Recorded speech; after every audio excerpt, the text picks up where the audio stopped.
Coucou les petits potes, bienvenue du coup dans ce nouveau podcast. Aujourd'hui on va parler de La trottinette. une trotte freestyle, Trotte freestyle, bien sûr. à ne pas confondre.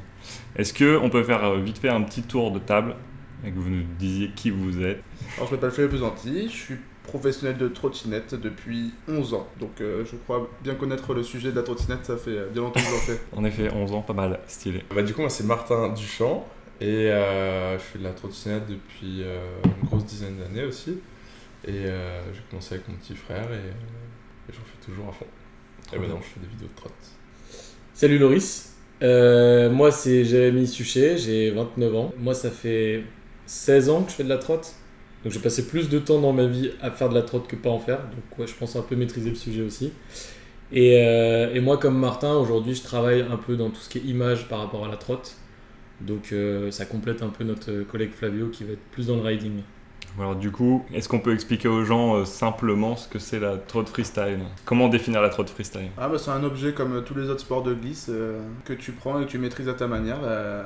Tu suis tes inspirations, tu fais n'importe quel trick que tu trouves à faire avec, quoi.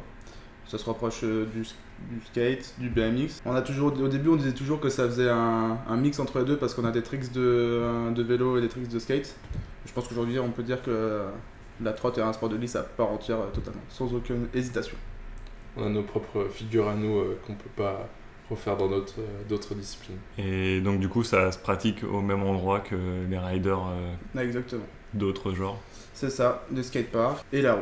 Même la neige. En maintenant. effet.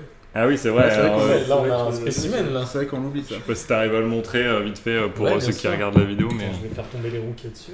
Mais là, on a un sacré spécimen aussi, avec des patins. Ah oui, donc du coup Je sais tu pas viens... si vous voyez. Ouais, si. Et de la poussière. Et de la poussière, parce que ça sert qu'en hiver, quand ça sert. Tu viens changer juste ton set de roues et tu fous ça dessus. Exactement. Dans le principe, c'est ça. Après, là, c'est forcément tout adapté. Le plateau aussi est adapté pour du coup, la pratique sur la neige. Mais du coup, tu l'as dédié exprès à ça? Ouais. Ok, donc après, tu la réutilises plus en mode trotte. Ouais, mais elle est vraiment faite pour ça. Ok. Elle est développée vraiment pour la neige. Hormis les patins, qu'est-ce qui fait la diff? Le plateau qui est plus large. Ok, T'as des picots sur le plateau au lieu d'avoir un grip comme en skate. ok. Parce que le grip, avec la neige en 2 secondes, il n'y a plus rien. Alors que là, les petits picots, ils viennent vraiment gripper. Donc c'est Dans plus moon efficace, boots, quoi. Parce qu'avec les boots, t'as des semelles épaisses comme ça. Après, t'as ce petit leash aussi, là. Mais bon, Des- après, sinon, c'est à peu près pareil. Des poignées vissées, parce que pareil, si t'as de la flotte qui se met entre les poignets, les poignées elles s'enlèvent. Mais sinon, dans Ouais. le global, t'as la même position qu'une trottinette, c'est pareil, juste adapté à glisser sur la neige, quoi. Mais du coup, ça en revient aussi à ce que tu disais tout à l'heure. Qu'est-ce que c'est la trotte freestyle? Tu vois, nous, ça se pratique dans les skateparks, dans la rue, sur la neige ou quoi que ce soit. Mais c'est pas des trottes comme tu as l'habitude de voir dans la rue, les gens qui se baladent ou quoi. C'est des Ouais, c'est trottes pas de qui la sont mobilité, vraiment- quoi. Non. Ouais. C'est vraiment des trottes qui sont dédiées à ça, avec des roues qui vont être un petit peu plus larges, un petit peu moins hautes, on va dire. Parce que quand tu vois les trottes de ville, les gens qui vont au boulot avec, c'est des trottes énormes. Les roues, elles sont assez fines, mais grandes, tu vois. Nous, c'est beaucoup plus compact, parce qu'il faut que ça résiste aux impacts. Après, tu as des plateaux qui vont être aussi plus larges, avec des bords plats pour qu'on puisse slider dessus. Tu vas avoir des guidons qui vont être en une seule pièce, pas des trucs que tu peux monter ou descendre. La trotte, on peut pas la plier. Si on veut la plier, on doit la démonter. Quand tu choisis ta trottinette, toutes les géométries, etc., tu peux choisir des différentes. Dès que tu l'as prise, tu la bouges plus, quoi. Ok. Tout est vraiment optimisé pour faire les tricks et qu'elle soit résistante. Mais c'est ça, comme disait Jérém, tu as plein de largeurs, plein de tailles, plein de longueurs, plein de ratios différents. Et ça c'est ce qui est cool. Au moins, tu peux faire, en tant que rider, tu peux faire vraiment ta trottinette équilibrée à ton style, à faire ce que tu aimes, quoi. Ouais, personnalisé comme tu veux, et au moins c'est la trotte de tes rêves un peu. Donc du coup, ouais, tu dois gérer, tu dois trouver le bon rapport de hauteur, parce que comme tu dis, tu peux pas la changer. Bah, si tu veux la changer, en fait, tu dois changer de pièce, quoi. Ouais. Genre, ou alors tu peux toujours couper. Pour le guidon, par exemple, si c'est trop haut, tu peux couper. Mais pour le plateau, s'il est trop grand ou s'il est trop petit, bah t'es en galère, tu dois le changer, tu vois. Mais en fait, c'est ça, en fait, avec la pratique, au fur et à mesure du temps, tu vois, quand on a commencé, nous, il n'y avait pas de trotte dédiée à ça déjà. Ça fait quand même un petit moment qu'on en fait, surtout avec Flavio, Martin aussi, mais Flavio et moi, ça fait un tout petit peu plus longtemps et il n'y avait vraiment pas de matos qui était dédié à ça. Et du coup, bah, tu sais, genre déjà, on renforçait nos trottes, on mettait des morceaux d'acier dans la fourche pour pas qu'elle plie, ou alors on mettait des barres en métal en dessous le plateau pour que ça résiste aux impacts ou quoi. Et en fait, avec le temps, les pièces se sont développées, donc il y a des trucs qui sont plus cohérents maintenant. Mais à l'époque, c'était très petit. Genre vraiment, les guidons, quand on se revoit à l'époque, on se cassait le dos. C'était hyper esthétique là-dedans. Ah non, c'était pas très beau. Et en fait, avec le temps, tu vois, les guidons, ils ont un peu augmenté en termes de hauteur. Les plateaux se sont élargis aussi et rallongés. Parce que aussi, les pratiquants ont un peu vieilli aussi, mine de rien. Du coup, nous, on a des trottes d'adultes, on va dire maintenant. Mais tu vas avoir des gamins qui ont 13-14 ans, qui ont des petites trottes, entre guillemets, mais qui sont beaucoup plus faites pour ça que ce que nous, on avait avant. Mais du coup, ça veut dire que c'est un sport qui est quand même assez jeune alors. Parce que quand vous avez commencé, la trotte en elle-même, comme elle est aujourd'hui, elle n'existait pas. Quoi. Elle existait zéro, on était pas pour toi Martin, mais en tout cas avec Jérôme, je suis sûr qu'on était les seuls de nos skateparks. On était deux dans mon skatepark. En France, on était franchement... on n'était pas beaucoup, hein. Pas beaucoup, ouais. Je ne saurais pas dire combien, mais au tout début, c'était vraiment... tout le monde raidait seul et ça a mis du temps à se développer. C'était quoi? C'était à 15 ans? Ouais, il y a 15 ans. Mais tu vois, en fait, au début, moi je me souviens comme Flavio, déjà moi dans ma ville, il n'y avait pas de skatepark. Et on était plusieurs potes à avoir commencé en même temps. Et le jour où on s'est dit, vas-y, on va dans le skatepark de la ville d'à côté, mais vraiment, on était des ovnis, quoi. Genre, les gens, ils nous regardent, mais vous faites quoi avec votre trotte? Et en fait, même nous, hein, tu vois, à titre de comparaison, je pense que Flavio, il a vécu peut-être la même chose. En fait, quand on a commencé, on s'est dit, est-ce que ça existe? Tu vois, genre, on a regardé un peu sur internet, on a tapé trottinette freestyle et tout. Et là, on est tombé sur des vidéos, on s'est dit, ok, on n'est pas les seuls au monde, mais genre, on voyait des ricains qui faisaient des trucs en mode ça sautait des marches et tout. C'était McKean à l'époque. Ouais. McKean. Et après, on a vu Yo aussi, et je sais plus qui y avait d'autres aussi. Bref, on a vu qu'il y avait des Français aussi. On s'est dit, ok, on n'est pas les seuls, mais dans notre tête, on se disait, il y a eux, plus nous, et c'est tout. Il y avait quand même pas mal d'Australiens qui en faisaient, où c'était un petit peu plus développé que chez nous, mais sinon c'est vrai que c'était un peu rassurant de voir des gens. Et du coup, c'était des trottes que vous chopiez où alors?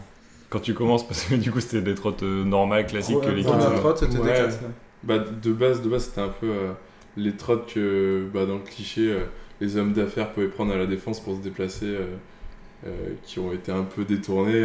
Ouais, parce qu'au final, même les trottes de mobilité comme aujourd'hui, ça n'existait pas non plus au final. Non, de ouf. Non, c'est vrai.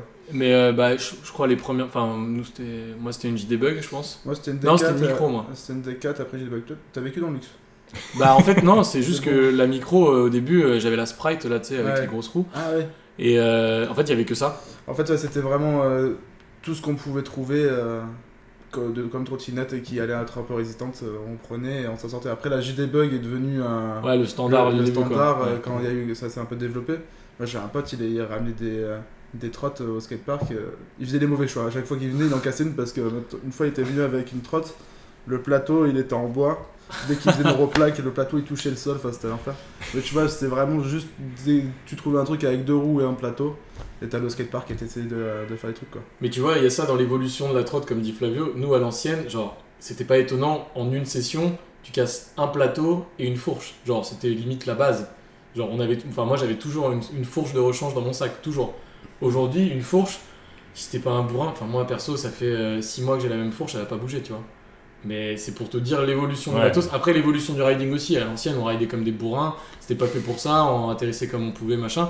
Là, aujourd'hui, tu te connais plus, tu fais plus attention, machin. Mais le matos, il a tellement évolué alors que c'est un sport qui est hyper jeune. Mais au début, pour en revenir à ce qu'on disait tout à l'heure, vu que c'est assez jeune, au début, on pensait qu'il y avait personne. Et on a eu un gros truc qui nous a tous rassemblés. C'était le forum. Ah ouais.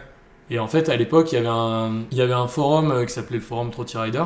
Et en fait, tous les gens qui faisaient un peu de la trotte, un peu éparpillés en France, tu vois, ils étaient dessus, on postait nos vidéos et c'était un moyen de vraiment communiquer avec la communauté. Mais c'était vraiment les prémices, tu vois. C'était à l'époque de MSN, donc t'avais un mec avec qui tu t'entendais bien sur le forum, t'allais le capter derrière sur MSN pour aller se faire une session quelque part. Et puis après, via le forum, il y a pas mal de choses qui se sont organisées, des compètes, ou alors c'était vraiment, tu faisais une vidéo pour la montrer sur le forum. Et ça, t'avais vraiment un aspect communautaire, mais hyper fort. En fait, tout le monde se connaissait, mais on était peut-être 100, quoi, tu vois. Et il y a des gens aujourd'hui qui le font encore. C'est ça, on était tous contents de trouver des copains, quoi. Du coup, forcément, le forum, ça a bien réuni. Ouais. Je sais pas, tu l'as connu, toi, le forum, ou pas? Pas beaucoup, mais en fait, je l'ai plus connu après. Ouais. Par le fait que c'est devenu un peu un incontournable dans l'évolution de la trotte. Ouais. C'est vraiment ce qui fait partie de l'histoire, nous, dans la trotte freestyle, le forum, quoi. C'est beaucoup des acteurs aujourd'hui, des plus anciens du coup, tous les autres de notre génération on est passé par le forum, c'est sûr. C'était notre manière de se rassembler et de surtout échanger en fait, tu vois, genre c'est tout bête mais tu plaques une nouvelle figure, tu le mets dessus en mode vous en pensez quoi machin, et là t'as plein de commentaires, c'était un peu le Instagram de l'époque, tu vois. C'est ça. Et non, franchement c'était chouette hein, comme époque. Ouais, de ouf. Franchement, on rentre dans la nostalgie là ou quoi? Bah non mais en fait, je trouve que tu vois, genre pour avoir commencé au moment où il y avait pas grand monde qui en faisait, mine de rien, et bah on était vachement plus proches les uns des autres. Alors qu'aujourd'hui on l'est encore, hein, bien sûr, d'une autre manière. Mais t'avais vachement cet esprit de, tu vois, genre t'as des un peu plus grands qui sont chauds, qui vont donner des conseils aux plus jeunes et tout, et ça se faisait via ce forum. Alors qu'aujourd'hui tu vas plus le faire quand tu rencontres les gens ou au skatepark, mais tu vois quand tu postes un truc sur Insta, pas la même approche, tu vois, genre tu vas dire oh putain t'es trop chaud, ou alors tu vas juste mettre un like, mais t'as moins cet esprit d'échange, je trouve. Et c'est parce qu'on était au début, on était des passionnés et marginaux et il fallait qu'on se rassemble d'une manière ou d'une autre quoi. On était jeunes et mignons, ouais, c'est clair. Maintenant on est des gros durs. Et du coup vous avez commencé skatepark et rue, et maintenant vous avez une appétence plus pour un milieu qu'un autre ou... Ouais, complètement, j'avoue que moi au début j'étais beaucoup plus polyvalent. Et après, ça vient aussi de quand je suis entré chez mon sponsor, on est vite parti faire des vidéos un peu partout dans le monde et des gens étaient intéressés pour avoir beaucoup de street et du coup on s'est vite tourné là-dedans pour filmer en street, c'est quand même beaucoup plus intéressant en termes d'image. Donc au final, à force de traîner dans les rues, je me suis un peu séparé du skatepark quoi. Là aujourd'hui une courbe, je ne saurais plus trop y toucher quoi. Et du coup, c'est la manière de rider, elle est différente, et la trotte, elle est différente selon l'environnement. Ouais, grave. Elle est adaptée à ton style de riding. Ouais. Pour te schématiser un peu le truc, tu vois, en fait, quand tu fais du street, bah bien souvent, donc tu vas soit sauter des marches, soit tu vas rider sur des sols qui sont pas forcément faits pour ça, qui sont pas lisses, ou alors tu vas slider sur des trucs qui, au lieu que ce soit une barre en métal, bah ça va être un truc genre, je sais pas, un trottoir un peu granuleux ou quoi. Enfin bref, et donc il faut une trotte qui est beaucoup plus solide, beaucoup plus durable, donc qui va être un peu plus grande, les roues un peu plus dures, le plateau un peu plus large. Donc en vrai, tu vas pas faire les mêmes tricks que quand tu es au skatepark, alors qu'au skatepark, tu vois, tout est fait pour la pratique.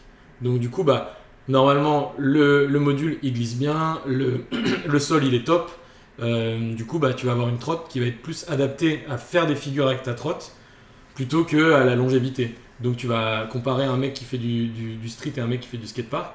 Il y en a un qui va avoir une trotte assez grande, assez lourde. Genre, nous, c'est ce qu'on a aujourd'hui, tu vois.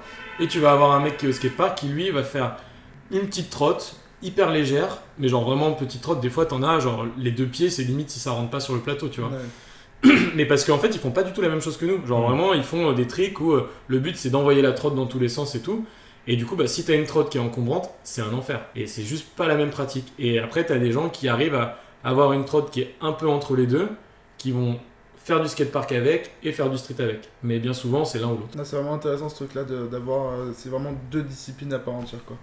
On fait vraiment pas la même chose quand on va sur, des contests et que je vois les parqueux. Waouh. Vraiment, on n'a pas du tout la même vision de la trottinette et c'est dingue. Vraiment, les 2 pratiques sont vraiment très très différentes. Quoi. Parce que du coup, j'imagine que ta skatepark, c'est des trucs plus aériens peut-être. Ouais, c'est ça. Exactement. Et du coup, la rue, c'est plutôt rentrer des figures un peu impossibles sur un spot complexe. Ouais, ça, en fait, ça va plus. Je trouve que ça se rapproche plus du surf parce que du coup, tu vas glisser sur des barrières, sur des bancs, sur plein de trucs que tu vas un peu t'approprier. Si on pas forcément fait pour ça. Après, il y a des spots un peu emblématiques qui tu sais d'avance si tu vas faire un peu ton truc. Mais même, attends, juste je te coupe, mais pour compléter ton truc du surf, tu vois, le surf, c'est vachement le style aussi qui compte.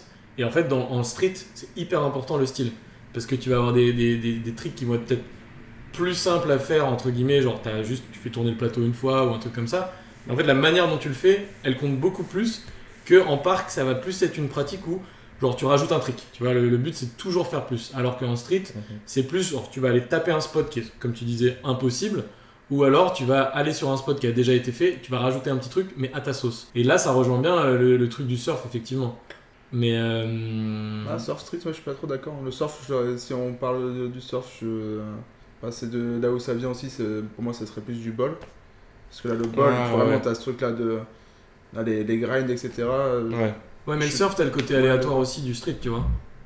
ta vague elle est jamais pareille, ton spot Ah oui. il est jamais dans le même état. Ouais, ça c'est vrai. Mais c'est ça, en face, ce qui est intéressant dans le street, c'est que tu sors dans la rue, ben, quand une personne se balade dans la rue, ils vont voir juste un mur un petit peu incliné ou quelque chose pour se tenir pour descendre des marches, alors que nous on voit vraiment plein de possibilités à faire C'est dessus. clair. On a vraiment une autre vision parce que ouais, pour rejoindre ce que tu dis par rapport à c'est jamais pareil comme une vague, c'est vrai que on voyage beaucoup aussi pour ça, pour découvrir de nouvelles vagues en fait. Au final. Ouais. Carrément. Ouais, parce que t'as beau, je dis n'importe quoi, tu sais sauter 10 marches en faisant un 360, bah, peut-être que tu vas aller au Portugal sur un spot où il y a 10 marches, sauf que le sol c'est l'enfer et tu vas te dire est-ce que j'y arrive? Alors que techniquement oui tu y arrives. Mais juste en fonction des conditions, peut-être que ça va être galère. Et c'est ça le street, c'est vraiment genre les tricks c'est une chose, mais l'endroit compte énormément. Et la manière dont tu le fais aussi. Et puis comme disait Flavio, nous en tant que passionnés de trotte, nous on fait du street de base. Et du coup quand on voit, par exemple tu te balades dans la rue complètement random, tu visites, nous on voit des spots en fait. Genre vraiment. Et puis pareil, je pense que tous les trois, on a grave ce truc de le sol on le connaît par cœur. Tu vois, il y a des rues à Lyon. Je sais que le sol c'est l'enfer. Alors que c'est un truc que personne ne ferait attention à ça. Ouais, Nous on le sait, tu vois. Genre, tu sais que dans cette rue, il y a un trou, tu peux tomber. Et ça, c'est juste avec le temps, on a développé ça, quoi. Tu vois, c'est naturel pour nous. Du coup, je sais plus où est-ce qu'on s'était arrêté. On était sur les spots un peu en mode surf, c'est ça? Enfin, Ouais. c'était comparaison surf trot. Ok. Bon, ça. on s'est efforcé de trouver une comparaison, le surf nous paraissait honnête. Hein. Ouais, ça fonctionne bien, ça fonctionne bien. Non, mais c'est comparable à plein d'autres sports en vrai, mais c'est vrai que on va dire que ça matrixe beaucoup notre regard. Moi, j'ai beaucoup de souvenirs de quand j'étais petit en voiture avec les parents, tu sais, et Ah ouais. tu pars en vacances ou quoi, et en fait, dans ta tête, c'est que trouver des skateparks ou trouver des spots, parce que déjà, t'as envie que de ça, quoi. T'es dans ta petite bulle, t'es adolescent, et c'est vraiment le kiff pur et dur, quoi, sans problème, sans toutes les contraintes de la vie d'un adulte, quoi. Et du coup, ouais, c'était vraiment. Les darons, ils cherchaient des musées, nous on cherchait des skateparks, quoi. On cherchait des spots en street. Je suis d'accord avec toi, mais je crois que tu allais parler d'un truc que moi je faisais en voiture, c'est que je m'imaginais Ah, faire moi je faisais pareil. des slides sur les barrières, Ah ouais, des ouais, défilés, ouais, etc., des wall rides sur les panneaux et tout. Je portais de petits Ouais, wallets. Exactement. ça ridait l'autoroute quoi. Mais tu vois, c'est même un truc, en vrai, on l'a gardé de ouf aujourd'hui, parce que même quand on se balade en voiture dans des villes ou quoi, ou alors même, je sais pas, on va quelque part, on prend l'autoroute, bah t'es là en mode, t'es hyper alerte du moindre truc, Ouais, tu ouais. vois, genre, tu vas faire tes courses, tu passes devant un bon vieux Leclerc, et t'as le rail devant le Leclerc, tu te dis, non mais ça c'est une dinguerie, tu le prends en photo, et tu te dis, bah peut-être pas pour moi, mais en tout cas ça va servir à quelqu'un d'autre. Et on est grave, enfin comme je te disais tout à l'heure par rapport à quand on est dans la rue et tout, on connaît le sol, on connaît les rues, bah c'est la même chose, on est toujours alerte par rapport au spot, peu importe ce qu'on fait, tu vois. Même si tu rides pas, on kiffe. Ouais, ça peut mettre dans des situations, excuse-moi. Ça peut te mettre dans des situations où t'es là en train de te dire wow le spot, t'es en train de regarder juste un mur ou un truc comme ça. Et c'est vrai que si t'es avec des personnes lambda, genre ils sont là en mode, mais il est fou. Bah, tu te souviens quand on a fait les repérages pour Decat justement là, Oui, quand on était avec Pauline, genre à un moment on était avec Pauline vers la place de l'Europe je crois, et à un moment on était là en mode oh t'as vu le spot gros et tout, et elle disait mais qu'est-ce que vous dites? Mais bon nous on a l'habitude, on fait tout le temps ça tu vois, mais c'est vrai que des fois tu vas t'extasier devant juste, t'as une barre en fait au sol, et tu te dis oh waouh la folie, et t'as les gens autour mais qu'est-ce qu'il veut lui quoi. Mais bon après c'est notre langage hein. Ouais. Ouais. Puis on se projette beaucoup en voyant ça, et pas forcément que pour soi, tu vois. On peut aussi imaginer, vu que dès que tu rides et que t'es investi dans tout ça, tu connais les gens qui s'investissent là-dedans et qui ont un certain niveau, qui sont capables d'exécuter telle ou telle figure. Et du coup, tu peux vite te projeter en mode, oh bah lui il peut faire ça, ou oh, j'ai un poteau, en vrai il pourrait faire un truc de fou dessus. Et donc ouais, il y a aussi beaucoup ce truc de partage, de ah vas-y, j'ai trouvé un spot incroyable pour toi, quoi. Tu peux vite aussi avoir ce truc de dreamer et voir Ouais. un immeuble et te dire oh je vais faire un wall ride dessus quoi. Ça on a un pote, il marche très bien. Ah Quand oui on cherche il est chaud quand ouais. on cherche des spots en trip, il s'arrête pendant 10 minutes devant un truc à se dire je suis sûr que c'est possible. Alors qu'il est devant un rail de 60 marches, il se dit un jour je suis sûr que ça c'est possible. En fait, t'as juste à prendre tes couilles et à y aller en fait. C'est vraiment non, tu vas pas jouer ta vie quand même sur là, t'as beaucoup de chances de mourir. Ouais, d'ailleurs, c'est quoi votre niveau de conscience par rapport au. Ouais, je pense que je peux le faire, mais c'est quand même genre hyper dangereux. Est-ce que vous êtes capable de vous raisonner vous-même? Ou est-ce qu'il faut toujours avoir du monde pour vous raisonner? Je pense que ça dépend de la personne. Mm. À ce niveau-là, de arriver à dépasser ce truc-là. parce que déjà ça part de base par rapport au contrôle que t'as de ta trotte et le sentiment de ça. Tu sais si tu peux faire quelque chose ou pas. Quand t'es devant, on prend l'exemple du rail parce que c'est vraiment les gaps ou les rails en descente sur des marches, c'est les choses on va dire un peu les plus dangereuses où tu sais que le contrôle tu l'as, mais surmonter la peur et d'y aller, c'est ça le plus difficile en fait. Si la peur n'existait pas, je pense que tu sais personnellement que tu vas le mettre. Il y a juste vraiment passer ce cap-là. Il y en a pour qui c'est facile, il y en a d'autres où c'est beaucoup plus long. Moi, je sais que je mets beaucoup de temps à me mettre dedans, donc je peux mettre une demi-heure à me lancer et pendant une demi-heure dans ma tête, ça part en cacahuète, mais pour justement dépasser ce truc-là. Et après, il y en a aussi qui ont juste, à contrario, qui n'ont pas le contrôle, mais qui ont zéro peur et qui vont y aller et ça va passer parce qu'ils y sont allés full send. Tu fais un genre de schéma mental de la figure que tu veux rentrer à... Ouais, carrément, ouais. Ah ouais, c'est un gros exercice mental. Hein. Quand j'étais plus jeune, ça faisait pas ça, mais avec l'âge, ce que tu t'imagines dans ta tête, c'est pas forcément de rentrer. C'est vraiment maintenant, c'est ça qui est l'enfer. C'est pour ça que je fais plus des trucs beaucoup trop dangereux. C'est vraiment, si je fais sur quelque chose, c'est très très contrôlé. Parce que c'est surtout ma cheville en Y que je vois maintenant quand j'essaie de me projeter. Parce que t'as le truc, c'est qu'avec le temps, au début, quand on était plus jeune, en fait, déjà surmonter sa peur, ça fait partie de ce sport. Enfin, des sports de glisse de manière générale. Si tu progresses, c'est au moment où tu as le contrôle, mais tu l'as un petit peu perdu pour essayer de faire mieux. Donc tu t'es surpassé en allant sur un spot qui te faisait peur, ou alors tu as essayé une figure que tu maîtrisais pas, tu as raté, tu t'es pris des chutes et tout, mais tu recommences, et au bout d'un moment ça finit par rentrer. Et en fait, avec le temps, tu vois, comme disait Flavio, nous forcément, avant de se lancer sur un truc, quand tu es plus jeune, tu te vois, en fait, ça fuse dans ta tête, et tu te vois plaquer le trick, forcément. On se connaît un peu, on sait qu'on va y arriver. Mais avant, quand on était plus jeune, disons que le facteur risque, on l'avait moins. Alors que maintenant, avec le temps, on va beaucoup moins se lancer sur des trucs où on se dit peut-être ça passera pas. Genre, si on se lance, c'est qu'on sait que ça va passer, on en est capable. Juste, tu te dis, mais si jamais ça passe pas. Et aujourd'hui, tu vas plus être dans l'amélioration de ce que tu sais déjà faire, le faire mieux ou en tout cas continuer à le faire, plutôt que de la progression où tu vas te mettre en danger, quoi. On n'a plus le corps qu'on avait il y a 10-15 ans quand on a commencé. Là, tu te prends une chute, c'est pas la même qu'avant, quoi. Ouais. Et c'est un constat qui est normal, hein, mais forcément, tu as toujours un peu peur quand tu vas te lancer sur quelque chose que tu connais pas. Et aujourd'hui, on est beaucoup plus raisonné par rapport à ce qu'on était avant, quoi. Après, je trouve que c'est pas forcément l'âge, c'est aussi le fait qu'on connaissance, qu'on pratique beaucoup moins. Ouais. Parce que tu peux avoir 30 ans, tu vois, dans le BMX, qui est un sport plus vieux, ou le skate, t'as des gars qui ont 30 ans et c'est une dinguerie comment ils sont trop forts et très dangereux.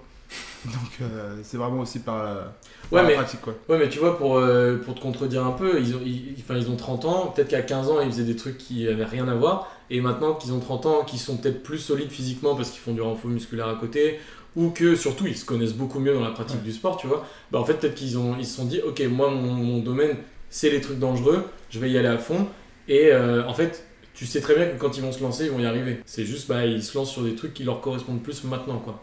Mais t'as le schéma inverse aussi où t'as des gens qui faisaient des trucs méga dangereux avant, qui ont bâti leur réputation là-dessus et qui maintenant se calment un petit peu parce que peur des blessures, ou qui ont eu des vraies blessures aussi, et du coup ça te calme forcément. Et derrière, ils vont plus avoir du contrôle de l'engin, de leur corps, ils le connaissent mieux. Et du coup, ils trouvent un juste milieu. Mais tu peux te faire très peur sur un set de 15 marches, comme juste sur une barre de slide qui est au sol. Ça dépend ce que tu fais dessus, en fait. Après, les chutes sont pas les mêmes. Mais tu peux t'esquinter aussi bien sur un truc méga dangereux qui se voit qui est dangereux, ou sur un truc tout bête où tu vas juste sauter un trottoir, tu vas rater le trottoir et hop, ligament, tu vois. Ça peut aller très vite. On a un champion à ma droite, lui il a pas besoin d'essayer de trickser pour se mettre au sol. J'ai pu en faire des belles. Moi je dis ça, je fais la même. Palmarès de blessures solides ou... même pas pour ma part, énormément d'entorses, ça c'est sûr, je peux même pas... T'es le roi de l'entorse, toi. Ouais, plus d'une dizaine à chaque moment, mais c'est qui était très gênant, mais forcément je laissais pas le temps aux entorses de se remettre, donc elle restait très longtemps. Fracture à la pommette en prenant un gamin dans un skatepark. Ah oui, il avait l'œil rouge, mais rouge sang, tu vois. J'avais la moitié d'un œil en sang, c'était impossible. Tu t'es pris le deck Non, l'arrière du crâne du gamin dans le visage. Ah mais il faisait peur, tu sais, les gens ils le regardaient trop bizarre, hein, vraiment, il avait un œil mais rouge comme la chemise de Martin. La moitié de l'œil rouge, c'était un peu stylé. Ça va pas dû faire du bien quand même. Non, c'était pas cool, ouais. Surtout ouais, le choc du crâne dans le visage, ouais, ça m'a mis un petit coup au cerveau. Ouais. Ouais, tu Non, m'étonnes. stop. Ouais. Mais sinon, ouais, franchement, bah, vu que depuis le début, je suis très contrôlé sur ce que je fais, dès que je me lance sur quelque chose, c'est que je sais que vraiment je vais le faire, quoi. Sur le risque, j'arrivais bien à me gérer, quoi. Donc du coup, tout va bien. Touche du bois parce que on sait jamais. C'est bon. Toi, tu t'es fait mal un peu, Martin? Un petit peu, hein. T'as fait quoi? Ah, ça fait quelques blessures. Hein. J'ai fait poignet, clavicule, bah ouais, entorse cheville. Pas de fracture. Si, fracture du poignet, clavicule fracturée aussi. Et j'ai fait un déplacement osseux du ménisque droit, qui est finalement assez chiant parce que vu que c'est déplacé, c'est pas fracturé, donc ça met plus de temps à se remettre. Mais Et, les genoux, c'est pas cool. ouais. Et voilà, sinon ouais, beaucoup d'entorses. Classique les entorses. Ah ouais, les entorses, ça fait partie Bah du. ouais, du taf. étonnamment, je crois que je m'en suis jamais fait. Ah Je ouais te la raconte. Je te jure. Non, vraiment, je te jure, je crois que je me suis jamais fait d'entorse. Et je me suis déjà un peu fait mal au poignet ou aux chevilles, mais je crois jamais d'entorse. Ouais, mais je pense Mais que. j'ai eu ce truc, vous savez, celui où t'atterris un peu trop fort sur l'avant de la. Ah ouais. Et là, ça remonte et ça te défonce là. Mm. Mais non, moi, c'est plus. Je me suis ouvert plusieurs fois la tête. Genre, je me suis pris un plafond. Ou alors, j'ai oui, jeté ça- ma trotte, elle m'est retombée sur la tête. Oui, ça pour le coup de l'ouverture. Ouais. Ça, c'est le classique, ouais. Non, par contre, je me suis fissuré le talon aussi. C'est pas vraiment fissuré, mais genre, en gros, mon talon s'est enfoncé. Ok. Et. T'as tassé ton talon. Ouais, exactement. Mais en fait, t'as plusieurs blessures classiques dans la trotte. Mm. Tu vas. Enfin, c'est pas des blessures, mais genre des petits coups un peu relous. Tu vois, tout le monde imagine qu'on se prend souvent le plateau dans les jambes. Ça allait être une de mes questions, le classique. bah- Je pense que les gens imaginent ça, le fameux plateau qui vient te taper de. Et bah, Ouais, honnêtement, ouais, ça ouais. n'arrive franchement jamais. En quoi. fait, c'est au tout début quoi. Ça t'arrive Ouais. quand t'apprends le tail whip, Ouais, la Mais- figure de base. Après, vraiment, jamais. Ouais, Jamais, franchement. vraiment Ou alors, jamais. c'est genre, t'as raté un whip rewind, il revient, mais franchement, c'est très rare quoi. Ouais, non, mais. Enfin, vraiment, ça arrive jamais. Ouais. Par contre, t'as des blessures classico qui sont ce bon vieux, quand t'atterris un petit peu trop flex et que t'as ton guidon qui vient taper ton genou. Ça, c'est une horreur. Oh, c'est le plaisir, ça. Et ça c'est en général, c'est fin de session. Après, tu vas avoir le bon vieux rouleau compresseur là où t'atterris un pied sur la trotte et le pied en dessous la trotte. Ça, ouais, le sandwich, Ça, il c'est fait- il fait horrible. très, Ouais, très- ouais, c'est Faut l'enfer. imaginer que vraiment, t'as tout ton poids de ton corps qui vient se mettre sur ton pied avec le tranchant de la trotte, quoi. Aucun plaisir. Ouais, ouais, avec le coin là sur ton gros doigt de pied. Ah, là. Ouais, ça fait, Ah ouais. ça fait pas du bien. Ou même, ça, C'est cool. ça peut être la roue aussi quand tu fais genre Ouais. un bon vieux coup comme ça. Là. La dernière fois, j'ai Voilà. fait. Oui, c'est Tu te le horrible ça. prends- Tu te le prends vraiment dans le pied, c'est très très dur. Et puis après, t'as moi, ça revient du coup à mon truc de talon. C'est en fait la trotte. Avant, elle était un peu plus fine. Du coup, t'avais moins de ton pied en entier qui rentrait dessus. Donc tu vas replaquer et en fait, t'as juste les pointes de pied qui vont être sur le plateau, mais t'as l'arrière qui va taper le sol. Et en fait, tu t'esquintes et au bout d'un moment, il suffit d'une mauvaise chute et là vraiment sévère. Et moi, j'avais pas mal de trucs où je me prenais souvent le talon un peu piquant en fin de session. Et un jour, rien à voir avec la trotte, mais c'était sur un trip de trotte. J'ai sauté d'un truc un peu haut et je suis atterri dessus et franchement ça m'a pénalisé mais genre pendant trop longtemps, genre dès que je faisais de la trotte, mon but c'était vraiment de faire hyper attention à comment je plaçais mes pieds pour pas me reblesser quoi. Et ça m'a tenu pendant bien longtemps. Et ça c'est hyper handicapant le talon. En fait, c'est ça, le talon et les entorses, parce que les chevilles aussi, forcément, vu ça part très vite une cheville, ou quand tu tombes et que tu mets tes mains Ah ouais. sur le sol pour te rattraper, les poignets ils prennent le tarif. Ouais. Et avec le talon, c'est des blessures où si tu t'arrêtes pas vraiment pendant un mois et que t'en prends soin, c'est des trucs qui durent mais des années. Moi, Ouais. sur les poignets, je crois que pendant 3 ans, j'ai raidé avec une attelle. Quand j'avais fait le championnat du monde Ah à oui, oui. l'époque, là, j'avais 3 attelles. Une à chaque cheville et un poignet. Et à l'autre, j'en avais pas parce que j'avais plus d'attelle du coup. Ah ouais. J'avais pas assez d'attelle. Mais voilà, j'avais 4 entorses parce que du coup, on revenait. C'était l'époque où on faisait plein de trips. Du coup, on s'arrêtait pas de rider. Et quand t'es jeune et que c'était dans les premières années où j'étais sponsorisé, donc forcément t'as faim et tu fais que rider. Je crois qu'on revenait de 2 mois de trip. Forcément, quand tu te fais une cheville ou un poignet en trip, tu te relèves et tu repars. Tu mets juste un truc qui te compresse la cheville et qui t'empêche de bouger et Ah, c'est reparti ça. quoi. Un peu de pommade et Et gros du bisous. coup, ça après, au final, au lieu d'attendre 3 semaines et c'est reparti, tu le gardes pendant des années quoi. Ouais, c'est chaud. Et du coup, vu que tu compenses sur les autres membres quand tu tombes, forcément, après, tu te les fais tous quoi. Ouais. Ouais, Et donc c'est- du coup, t'as quand même donné un faux clé qu'on n'en a pas parlé, ton palmarès, mais quand même, parce que le championnat du monde c'est pas rien. Championnat du monde, c'était pas rien, ouais. T'en as fait combien de championnats du monde? 3 ou 4, pour le coup, je sais pas trop. Ça a commencé en 2012. J'avais participé, je sais plus trop le résultat, je pense que je m'étais pas qualifié. Et après en 2013, j'avais fait les championnats du monde et j'avais fait 5e en skatepark. Et j'avais gagné la session street qui avait la première fois qu'il y avait une étape street dans les championnats du monde. Et voilà, j'ai gagné ce truc-là qui était sur invitation avec des pros. Je sais pas trop si on peut m'appeler du coup un champion du monde parce que vu que c'était un truc un peu sur le côté de l'event, mais en tout cas j'ai gagné un événement où il y avait des très gros riders, donc j'étais très content, très content. Très stylé, bravo. Voilà. Et après, c'est palmarès, c'est pour moi le plus important Bah, que y a j'ai Montreux, gagné. ouais. C'est la même année 2013 où j'ai gagné Montreux, qui est le plus vieux contest de la trottinette. Ok.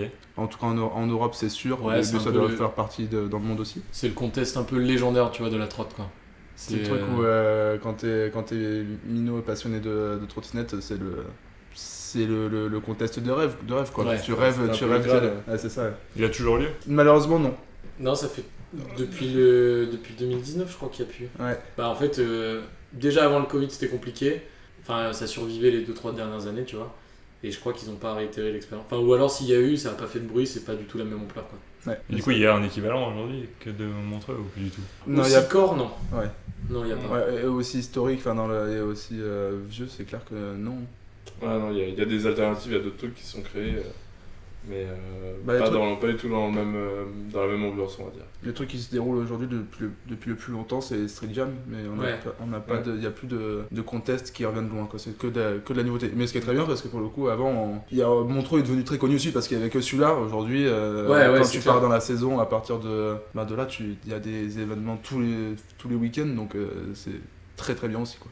En fait, tu vois, le truc qui, je pense, s'est développé avec le temps, c'est que Montreux, en gros, dès le début, c'était un des premiers, enfin, c'était, je sais pas, enfin, je dirais pas que c'est le premier contest, mais un des premiers. Et en fait, c'était très corps. Tu vois, même avec le temps qui passait, t'avais des gros riders qui venaient et tout. Et forcément, un contest, normalement, tu vas avoir un run qui est défini avec du temps, et après, t'as une dernière figure, machin. Franchement, là-bas, t'avais des règles, mais personne respectait les règles. Genre, si le gars, il fallait qu'il passe 15 fois pour plaquer son dernier trick, et bah, tout le monde le sauçait pour qu'il le fasse, même si on y passait un quart d'heure. Et, Ouais. et ça, c'est l'ambiance ouf, de tu fou. vois. Franchement, en termes d'ambiance, Ouais. j'ai jamais vécu ça ailleurs. Et par contre, bah, tu vois, à côté de ça, il y a pas mal de contests qui se sont développés beaucoup plus professionnels. Donc là, aujourd'hui, en vrai, les contests qu'il y a, bon, il y a forcément les petits contests de village ou quoi, qui sont hyper importants pour ce milieu-là parce que c'est une première approche pour pas mal de riders. Mais tu as des gros contests qui sont rattachés à des assos ou alors à des villes ou alors même à un tournoi international ou quoi, qui sont beaucoup plus comme on entend les gros contests de maintenant dans tous les milieux. Donc ça perd un peu en côté authentique. Par contre, en professionnel, c'est le chemin que la trotte doit prendre, tu vois. Donc aujourd'hui, ça compense, pour avoir ce côté corps sur des événements, ça compense avec d'autres choses, qui sont notamment les street jams, qui sont un truc vraiment hyper important dans la trotte pour les riders de street. Parce que, mine de rien, t'es un rider de street, tu veux faire un contest, c'est qu'en parc. Ouais. T'as des street parks maintenant, tu vois, où t'as des modules un peu comme en street, c'est pas le même délire, tu vois. Et bah du coup, les riders en street, ils se régalent sur des street jams. Et du coup, c'est quoi c'est un truc spécifique, un street jam, ou c'est un événement? Voilà, j'allais y venir, ouais. Bah, c'est C'est pas spécifique à la trotte, déjà. Ouais, en fait, c'est un rassemblement. C'est Ok. un rassemblement de plein de personnes définies sur une date, que ce soit un ou 2 jours. Et en fait, tout le monde va se rassembler, va faire un itinéraire défini au préalable, où tu vas faire plein de spots. Et après, bah, en fait, tout le monde s'envoie et c'est un enchaînement de plein de figures un peu qui fera le truc le plus ouf sur le spot en question. Et après, à la fin de la journée, bah, qui a fait le meilleur trick ou qui a été le rider de la journée et il gagne le jackpot de la journée, quoi. Ouais, très généralement, tu commences par un spot d'échauffement, mais après, c'est que des trucs très Ouais. dangereux où les gens Ouais, ils ouais. vont comme des fous et avec très grosse ambiance où moi, je rapproche vraiment les riders de street jam comme des super héros parce que la pression qu'il y a sur les street jam, en tout cas en trot, tu peux avoir des 300 500 personnes Mhm. qui sont en rond autour du spot. T'as à peine la place pour te lancer et pour atterrir. Et comme je disais tout à l'heure, déjà que tu combats mentalement contre toi-même pour dépasser ce truc-là de peur. Là, t'as une pression de plein de regards qui te gueulent dessus, envoie-toi sur le bail. Et donc, tu vois, je pense que je fais un AVC si je suis en haut du rail. J'ai jamais arrêté de street jam, enfin de gros spots en street jam. Mais pour moi, ouais, pour le coup, vraiment, pour moi, c'est des super-héros, les gars qui font toute la journée. Parce que Ouais. généralement, les riders qui sont en place sur les street jam, ils pètent tous les spots de la jam. Donc ils passent la journée à se mettre en danger de mort. Ah ouais, c'est le mot, hein, franchement, ouais, c'est ouais. le mot. Hein. Parce que souvent c'est des énormes spots. Il y a beaucoup de spots en fait sous le coup de la pression de tout ce monde-là et tout, ça va décupler un peu la capacité de certains riders et même des fois créer des figures qu'on n'aurait jamais cru possibles ou C'est imaginables clair. sur des spots. Ouais, Est-ce ça, que c'est c'est- galvanisant quand t'as tout le Exactement. monde qui carrément. marche, Ouais, c'est clair. Et du coup ça a beaucoup contribué à l'évolution du niveau, je pense, dans le monde De ce ouf. sport. Ouais, clairement. De tous les sports en général. Parce qu'à chaque fois, c'est un peu à qui va faire le plus gros truc. Du coup, c'est sans cesse en train de se renouveler et à faire des trucs encore plus Ouais, en impressionnants. plus, dès que t'as un rider qui commence à envoyer un tricks sur le rail face au spot, t'as méga énergie, méga ambiance. Les autres au-dessus, ça les sauce et Ouais, ça c'est les parti booste. pour envoyer encore plus et faire monter la sauce. Quoi. Donc c'est Ouais. vrai que ça fait bien monter le niveau des événements comme ça. Donc ça, c'est des trucs qui pop un peu comme ça ou c'est... C'est défini, je sais pas combien de temps ça a, les street jam, ça... Franchement, ça fait longtemps. Hein. La première, la Street Jam Dissidence, ça fait. 2011, Franchement, je sais même pas, 2010-2011, je crois. Ouais, quelque chose comme ça. Hein. Ouais, donc une bonne dizaine d'années. Mais ouais. en fait, ça fait longtemps qu'il y en a, mais tu vois, le truc, c'est que un contest dans un skatepark, tout est autorisé par la mairie, ou alors c'est via le skatepark qui est déjà en place, t'as des secouristes, t'as machin. Une street jam, normalement, c'est genre, ok les gars, on se rejoint à tel spot, t'as 300 personnes, et vas-y, let's go. Il n'y a pas toute la sécurité ou quoi, c'est La ville vraiment est un à peu l'arrache. pirate, quoi. quoi. Et la Ouais, ville, complètement mais pirate. des fois, bon, on s'est fait souvent virer de spot, ou alors t'as les pompiers qui viennent, et À Créteil, il y avait 3 camions de pompiers, c'était le record. Ouais. ouais, c'est clair. C'était Mais même, en même temps, même le la spot Street Jam de Lyon l'année dernière aussi. Ouais, Ils sont revenus 3 fois Ouais. en très peu de temps, et les pompiers ils nous disaient, nous appelaient plus. Parce que votre truc il est pas autorisé en fait. Ouais. Et alors t'as des street jams qui sont, notamment celle de Barcelone, je crois elle est un peu autorisée. Donc t'as la Guardia qui est là pour checker un petit peu. T'as un organisateur qui est responsable en cas de... si ça tourne mal quoi. Mais globalement l'historique des street jams c'est vraiment en mode vandale, tu fais ton truc quoi. Ah, c'est très Sauf pirate. que des fois, t'as des trucs, comme disait Flavio, tu peux avoir genre 500 personnes autour d'un spot. Toi, tu te dis que t'en es capable. Bah, des fois, il y a des surprises. Hein. C'est clair. Mais en fait, le truc, c'est que c'est super beau comme event. Mais des fois, ouais, en fait, comme c'est beaucoup moins cadré, tu vois, c'est pas classé en termes de niveau parce que les contests, tu vas avoir je dis n'importe quoi, mais tu vas avoir une catégorie moins de 14 ans, une catégorie amateur, une catégorie pro. Bon, ils raident tous le même skatepark, mais à leur manière. En street, t'as pas ça. C'est genre un mec qui est pro rider depuis 15 ans, il peut se jeter sur un spot, comme un gamin qui a pris la sauce avec tous les gens qui le motivent, il va se jeter sur le truc.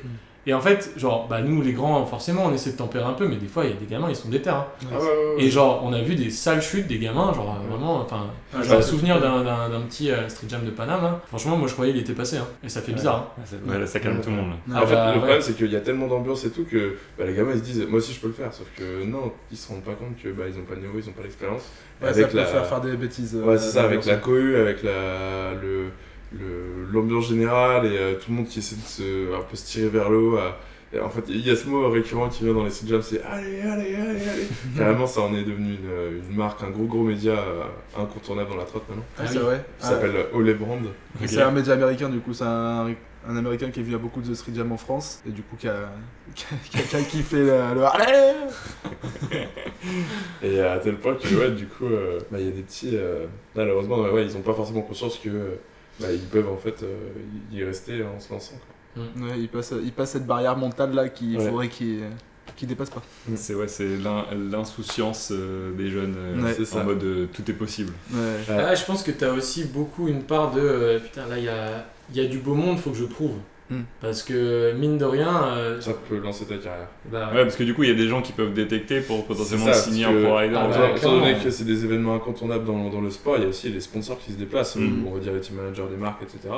Et en fait, si tu fais une figure de ouf à un endroit, un truc qui va marquer la journée, en fait, ça va peut-être attirer l'œil d'un sponsor, d'un Non, clairement, d'un sur les. potentiel accord de quelque chose.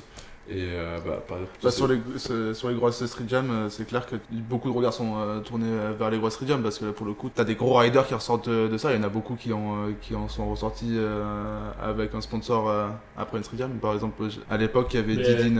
Attends, mais même toi, bah, Montreux, c'est ce que mine de j'allais rien. dire. Ouais, Montreux, c'est un contest. Ouais, non, mais dans le sens- Mais oui, c'est vrai. Tu vois, genre, en fait, faut imaginer, ça c'est un peu la partie comme, je dis n'importe quoi, mais dans le foot, t'as des recruteurs qui vont aller voir un mec qui est un peu en vogue, je sais pas, dans un petit championnat au Portugal, et en fait, ils vont se dire, ah ouais, non, mais lui, c'est une dinguerie, on va le recruter, et derrière, ça explose, tu vois. Bah, c'est la même chose, genre, des fois, tu vas te déplacer pour une raison qui est d'aller voir tes riders à toi, mais tu sais qu'il y a ce petit rider qui va être là, et ça peut être cool de voir comment il performe pour voir si c'est cool de le mettre dans la team. Après, forcément de le rencontrer aussi, mais t'as vraiment un esprit de recrutement. Et donc, sur les street jams ou en contest, bah, il y a pas mal de gamins qui, mine de rien, ont ça en tête, Ouais, tu c'est vois. vrai. Genre, ils se disent pas, lui, il faut que je lui plaise. C'est plutôt genre, il y aura des marques, faut que je m'arrache, tu vois. Ouais, comme tu dis, il joue sa visibilité, sa carrière Ouais, potentielle. ouais, ouais. dans Bah, le ouais, temps. ouais. Puis il y a aussi des pièces à gagner, de l'argent à se faire, donc forcément, ça en motive plus d'un. Quoi. L'argent, ça me fait penser à Paris, à la street jam.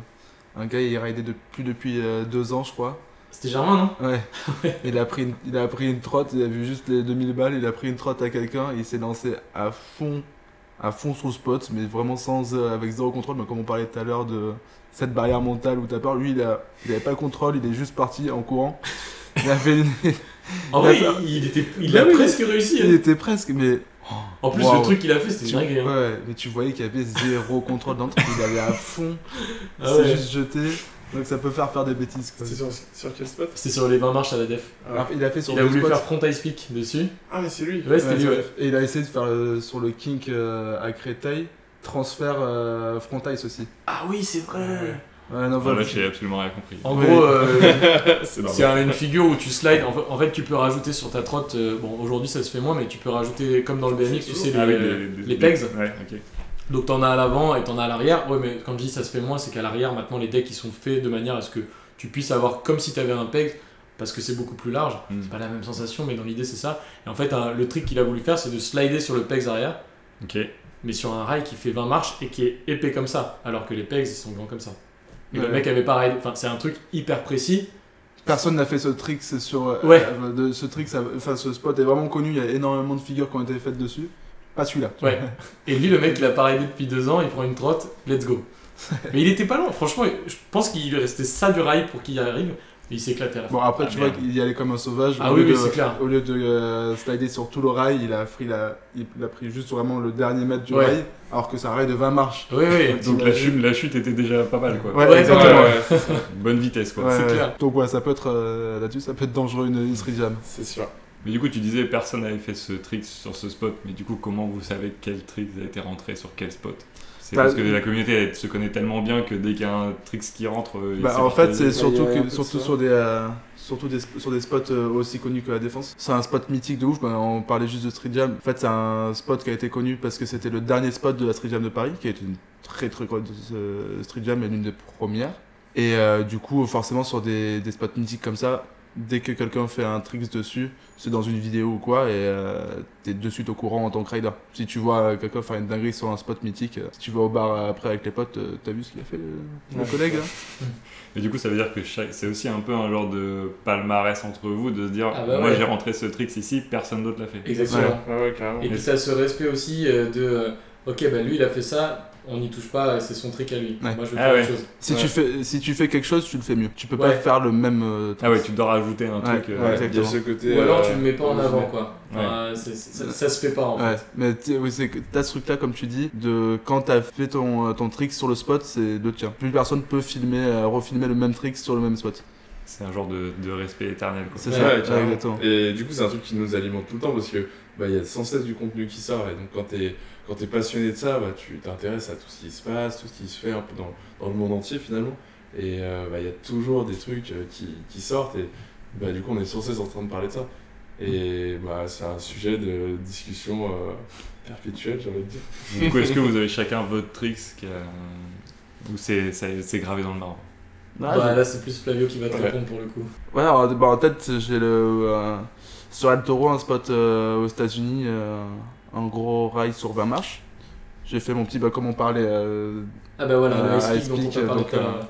grinder sur l'arrière, sur un gros spot. J'étais un peu content. Et c'est un spot très très connu, légendaire de ouf. Moi, avant, j'étais skater. C'était un spot super connu en skate, un spot que je connais depuis mes vingtaines d'années. Et de marquer marquer ma petite signature sur ce spot là, c'était quand même pas mal. C'est ma petite signature bien. En plus, le spot, je crois qu'il est plus raidable maintenant. Ouais, ils ont mis un truc pour. Donc là, je suis sûr que personne pourra refaire un ice pick dessus. Mais pour le coup, enfin, il fait un peu le modeste, mais c'est vraiment une dinguerie. Hein. Genre, le spot, il est légendaire dans tous les sports, ouais. Genre, Dans tous les sports de ride. Ouais, même en vélo, même. Je sais qu'il y a un mec, en fait, c'est dans une école, et en Amérique, il y a énormément de spots très très connus dans des écoles. Et là, ce spot-là, t'as donc les grosses marches, les 2 gros rails aux extrémités des marches, et t'as un gros toit qui abrite, je crois, un garage à vélo, ou je sais plus, ou un truc couvert. Et il y a même un mec qui a droppé, qui a sauté en vélo. Ouais, c'était en VTT. Ouais, c'est en vélo descente. En vélo descente, ouais. Mais le truc, je sais pas, il a 3 mètres de haut, 4 mètres de haut. Et du coup, il saute et il arrive dans les marches. Ouais, il a été bien raidé en tout, ouais. En BMX, en skate, en trot, en roller. Il a été fracturé par plein de riders. Le spot il est tellement connu que en fait l'année où Flavio a fait ça, il y avait une grosse compète vidéo qui avait lieu aux États-Unis à ce moment-là, une compète de trot quoi. Donc en fait il fallait que chaque team aille sur le spot en question. Donc il y avait plein de dingueries qui ont été faites dans la semaine. Et en fait la fermeture du spot a été pas mal, je pense initiée par ce truc parce qu'il y a eu beaucoup de gens d'un coup. Et derrière, en fait Flavio donc il a plaqué ce trick qui a gagné le best trick de l'événement d'ailleurs. Et il y a aussi un autre mec qui a fait un salto arrière, donc un backflip sur les marches. En fait, le spot il est tellement légendaire que peu importe quel sport c'était, les gens ils étaient là en mode oh la dinguerie. Ouais, surtout le backflip sur le gap, un backflip sur un gap de 20 marches, c'est quelque chose. C'est énorme parce qu'il faut s'imaginer que tu vois pas la réception en fait. Tu t'en vas dans juste le vide quoi. C'est un peu comme un saut en parachute ou dans le délire où en fait tu te jettes en mode quand est-ce que je vais atterrir. Ouais. Et ça, c'était entre eux aussi. Ouais. Et vous étiez là quand il a rentré son trick? Moi, j'étais pas à ce contest, mais. J'ai filmé une vidéo avec une autre team du coup, avec des copains. C'était mon premier. Du coup, c'était un événement vidéo. C'était mon premier gros trip hors Europe. Et du coup, en plus, avec des potes, on a pu participer à un truc comme ça. C'est incroyable. D'ailleurs, c'était une de mes questions. On en avait parlé tout à l'heure ensemble avant que vous arriviez. Mais là, aujourd'hui, le métier que vous faites, pour ceux qui ne savent pas, mais vous avez une boîte de prod, comment ce milieu il génère des créateurs de contenu? Parce qu'en fait, même dans le skate et tout, t'es vite amené à filmer tes potes, filmer les tricks et tout. Et du coup, ça génère aussi cette création d'une autre passion ou d'un potentiel métier. Mais votre rapport à la création de contenu aujourd'hui, qu'est-ce que la trot vous a permis d'amener sur ce niveau-là? Qui veut commencer? Moi je vous laisse aller, j'arrive plus tard dans l'histoire. C'est vous qui m'avez inspiré, donc je vous laisse commencer par là où vous avez commencé. En fait le truc déjà, ce qu'on disait tout à l'heure justement avant qu'on commence le podcast. En fait, de par ce qu'on fait, on est obligé, mais je mets des guillemets parce qu'on n'est pas obligé, mais genre on se filme forcément. Genre quand on a commencé, moi je te parle de ça à l'époque avec Flavio il y a 15 ans quand on a commencé, il n'y avait rien. Et on avait nos skyblogs, tu vois, ou alors le forum Trotty Rider dont on parlait tout à l'heure. En fait, tu te filmais, tu prenais l'appareil photo de famille, tu filmais le truc à l'arrache ou quoi, tu mettais un pauvre clip sur internet et tu voyais ce que ça donnait. Après, il y a eu un petit peu des caméras qui sont arrivées, on a commencé à se filmer, faire des petits montages à l'arrache. Tout à l'heure, je te parlais aussi, il y avait pas mal de petits crews. En fait, il n'y avait pas les marques à l'ancienne, il y avait des petits crews qui avait plusieurs riders, et genre nous à Paris par exemple, il y avait 3 gros crews et chacun se tirait un peu la bourre, tu vois, on allait tous rider ensemble, mais à la fin de l'année il y avait la vidéo du crew et c'était un peu à qui aura la meilleure vidéo, tu vois. Donc en fait avec le temps on a appris à faire du contenu qui était donc à la base pour avoir des souvenirs, mais aussi pour partager ce qu'on faisait. Et en fait, forcément au début tu fais des trucs flingués et tu te dis comment je fais pour m'améliorer un peu là-dedans. Donc tu vas travailler ton filming, tu vas travailler ton montage, tu vas travailler un petit peu sur le son, sur la musique que tu veux utiliser. Bon, je te parle de ça, les vidéos, quand on les regarde maintenant, les vidéos qui ont 10-15 ans... On en rigole. Ouais, on en rigole. Mais à l'époque, ça marchait. Ah mais oui, de ouf. Et puis ça nous a forgé de ouf, tu vois. Mais et en fait, avec le temps, il y a aussi dans ce milieu-là, très vidéo, et puis la photo est venue un peu plus tard.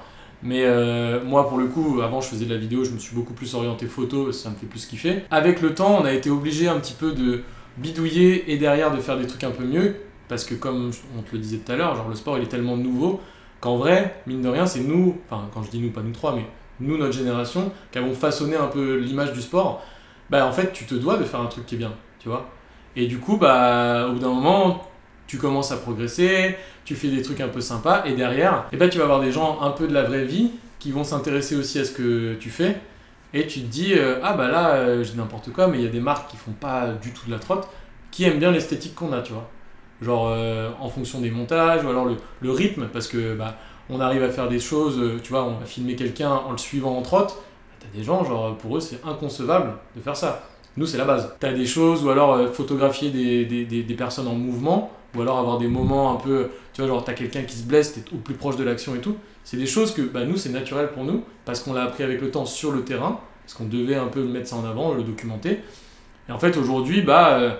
c'est naturel et du coup on se dit qu'on peut le mettre à profit pour autre chose. Et en fait, bah, moi perso dans mon cheminement, au début c'était un peu genre il fallait qu'on documente ce qu'on fait parce qu'on est un petit crew et que c'est cool avec les potos. Et aujourd'hui j'en suis à, bah, du coup avec les gars, on a toujours cet esprit de crew finalement, mais bah, on se dit ok aujourd'hui il faut qu'on fasse des trucs qui ont du sens. On raconte des histoires, on montre ce qu'on vit vraiment, on documente toujours, il y a forcément des trucs, c'est la vraie vie, mais t'as aussi un peu de storytelling qui vient se mettre dans l'histoire. Et en fait, en gros on a appris plein de choses avec la trotte sur le terrain, qui nous servent aujourd'hui à bosser là-dedans pour façonner l'image de ça, mais aussi transmettre nous notre image qu'on a acquis là-dedans dans d'autres choses. Tu vois, genre on essaie à chaque fois qu'on fait des projets de mettre un peu notre esthétique riding, mais surtout riding trot dedans, tu vois. Mhm.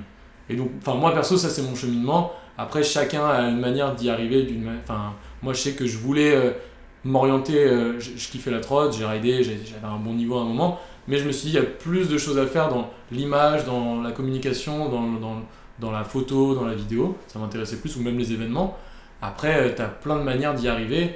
Mais globalement, surtout avec Instagram et les réseaux sociaux aujourd'hui, tout le monde se filme, tu vois. Tout le monde prend des photos. Et ça vient naturellement. Après, à quel niveau tu as envie de le pousser, ça t'appartient. Bah moi, ouais, comme je t'avais dit, bah, en me présentant, j'avais commencé avec mon petit frère. Et ouais, bah, comme l'a bien dit Jérémy, c'est vrai que au début, c'est juste créer des souvenirs et vouloir immortaliser la performance au mieux que tu peux, et puis au fur et à mesure, t'évolues, tout ça.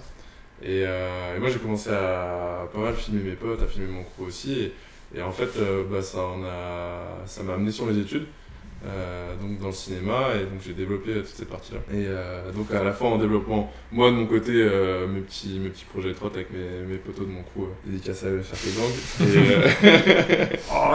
J'ai trop hâte que tu dises le nom de ton coup. Donc développer tout ça avec eux, et à côté bah, développer un peu mes skills et mon apprentissage dans le cinéma, du coup en montage effets spéciaux, qui était ma formation. Et au final, bah, ça s'est rejoint, et bah, tu sais, tous les petits workshops que tu peux faire en école et tout ça. Donc après le lycée, bah, au final, j'essayais le plus possible de mettre la trotte dedans, tu vois. Même avec des potes qui avaient rien à voir ou qui connaissaient rien du tout au milieu. Au début, c'était un peu fastidieux, et puis c'est vrai que tout le monde ne tue pas forcément, c'est un milieu quand même assez particulier, faut aimer le délire. Et même je me rappelle mes parents, quand je me suis mis dans le cinéma, bah, elle m'a dit ah ouais, c'est trop cool et tout les vidéos de trotte, mais bon, il va falloir que tu penses à faire autre chose, tu vas pas pouvoir vivre des vidéos de trotte et tout ça. Et pour moi, je prenais pas forcément compte de sa mise en garde entre guillemets. Et c'est bon parce que bah, aujourd'hui c'est mon métier, et c'est arrivé, j'ai eu de la chance, et c'est un peu un secteur de niche, c'est-à-dire que quand tu t'investis beaucoup et t'aimes ce que tu fais, ça se ressent dans ton travail, et les gens aiment ça, donc t'es vite amené à travailler là-dedans, quoi, à faire plein de choses, bien s'entourer. On fait un sport qui est jeune, où il n'y a pas forcément énormément de monde. Quand tu t'investis, bah, tu crées vite beaucoup de contacts, beaucoup de relations, et tout ça, ça va créer beaucoup de choses, ça va bah, de fil en aiguille faire plein de choses. J'ai eu la chance de faire un très bon stage de fin d'études avec monsieur à ma droite. C'est vrai, on en avait parlé. C'était mon maître de stage. Il était très bon stagiaire. Au début, on pensait pas en avoir l'utilité, il a bien prouvé son utilité, et je regrette absolument pas de l'avoir pris. C'était très cool. C'était très cool, et ouais, ça m'a fait découvrir bah, la vidéo au sein d'une grosse boîte de distribution, bah, du coup, qui fait beaucoup de trottes. Et bah, moi perso, ça m'a lancé dans tout cet univers bah, de filmer des pro-riders, commencer à filmer monsieur ici, du coup qui était sponsorisé par une des marques qui distribuait cette boîte, et qui gérait la communication avec Jérémy. On a commencé à filmer, faire des triples ensemble, tout ça, et moi après ça a commencé à me faire, on va dire, une sorte de petit book vidéo que les autres marques concurrentes ont commencé à voir. Lorsque bah, j'avais terminé mes études, je pensais mettre un peu la trotte de côté pour faire d'autres choses, parce que je savais que je pouvais pas travailler à 100% dedans, et j'ai eu la chance que si on a commencé à me contacter un peu partout pour filmer des pro riders, filmer des pièces, filmer plein de choses. Ouais, c'est trop bien. Ouais, on a fait une très belle vidéo ensemble. On a fait des très Très belle vidéo. Ouais, je vais pas aborder tous les projets, mais ouais. Ah ouais, si. Un de mes projets préférés, c'est. Franchement, celle que vous avez fait tous les deux, très bien. Ah, On monsieur là, mettra les liens, on mettra les liens à dispo pour que magnifique parce qu'il a fait des Cliquez vidéos, juste là. mon collègue. le lien dans la description. Mon collègue a bien marqué niveau vidéo parce que t'es arrivé il y a pas trop longtemps Ouais, il y a dans ça le game aussi. au final. C'est vrai. C'était à combien de temps? C'était à 5 ans que t'es arrivé Ouais, un peu comme ça, ouais, je dirais peut-être que. un peu moins. Je dirais que deuxième coalition amateur. Ouais, donc ça c'était- fait 2018. Moi, Ouais, c'était un ton truc stage c'était en 2019, c'était quand on a fait Qualitat. Ouais, c'est ça. Donc, et c'est là où t'as commencé à percer, on va dire. Et il a fait des très gros projets vidéo. On peut dire que c'est le champion du monde de De la vidéo, ouais. Entre autres, il y a eu Ouais. un très gros événement mondial. La planète était découpée en 4 continents. Monsieur représentait l'Europe. En gros, t'avais 4 filmeurs. Les 4 filmeurs devaient monter une équipe de 10 riders et sur un mois aller où ils voulaient dans leur continent pour faire une vidéo à la fin du mois. Et les Européens ont gagné avec une vidéo de 20 minutes qui est juste ouf. Si vous voulez voir ce que c'est la trottinette freestyle, vous pouvez aller voir ça. C'est Une Wow. dinguerie. Comment Ah, ça s'appelle le truc Ça s'appelle This is Scootering. This is Scootering. c'est ça. Tout à fait. Et du En fait, c'était une alternative à du coup, le tricks dont parlait Flavio sur ce fameux spot d'El Toro qui a été fait pendant Coalition, ça s'appelle l'événement. Et bah, DC Scootering, c'était une alternative à cet événement à cause du Covid, où bah, là, on pouvait pas envoyer. Dissidence, l'organisateur de cet événement, on pouvait pas envoyer tout le monde à l'autre bout du monde, du coup, ils ont décidé de trouver une petite alternative et faire plutôt continent par continent. Donc du coup, ouais, donc il y avait un seul gars, ou je sais pas s'il y avait des filles dedans, mais en tout cas qui filmait pour représenter tout son périmètre. Ouais, donc, Ouais, du coup, c'est ça ça. a été une sélection qui a été faite. Ouais. On t'a contacté pour dire on te propose ça. Ouais, tout à fait. Là, Ouais, c'est lourd il- quand même. Ouais, c'est lourd, hein. On te dit ouais, tu représentes l'Europe en plus, toi, tu te dis Ouais. Ouais. C'est vrai qu'on m'a proposé ça, c'était assez ouf. Ouais. Et il a prouvé sa valeur, il a gagné. Ouais. C'est clair. Mais Non, c'était- franchement, c'est un très beau projet. hein. C'était rude, hein, c'était très intense. En plus, moi souvent, bah, du coup, quand on est sur des trips, donc je vais gérer toute la partie vidéo, du moins sur la trotte, donc réal, solo à plusieurs, cadrage et montage. Soit je vais être tout seul avec le rider, soit là sur des projets plus gros, bah, il y a un photographe, il y a un manager, tout ça.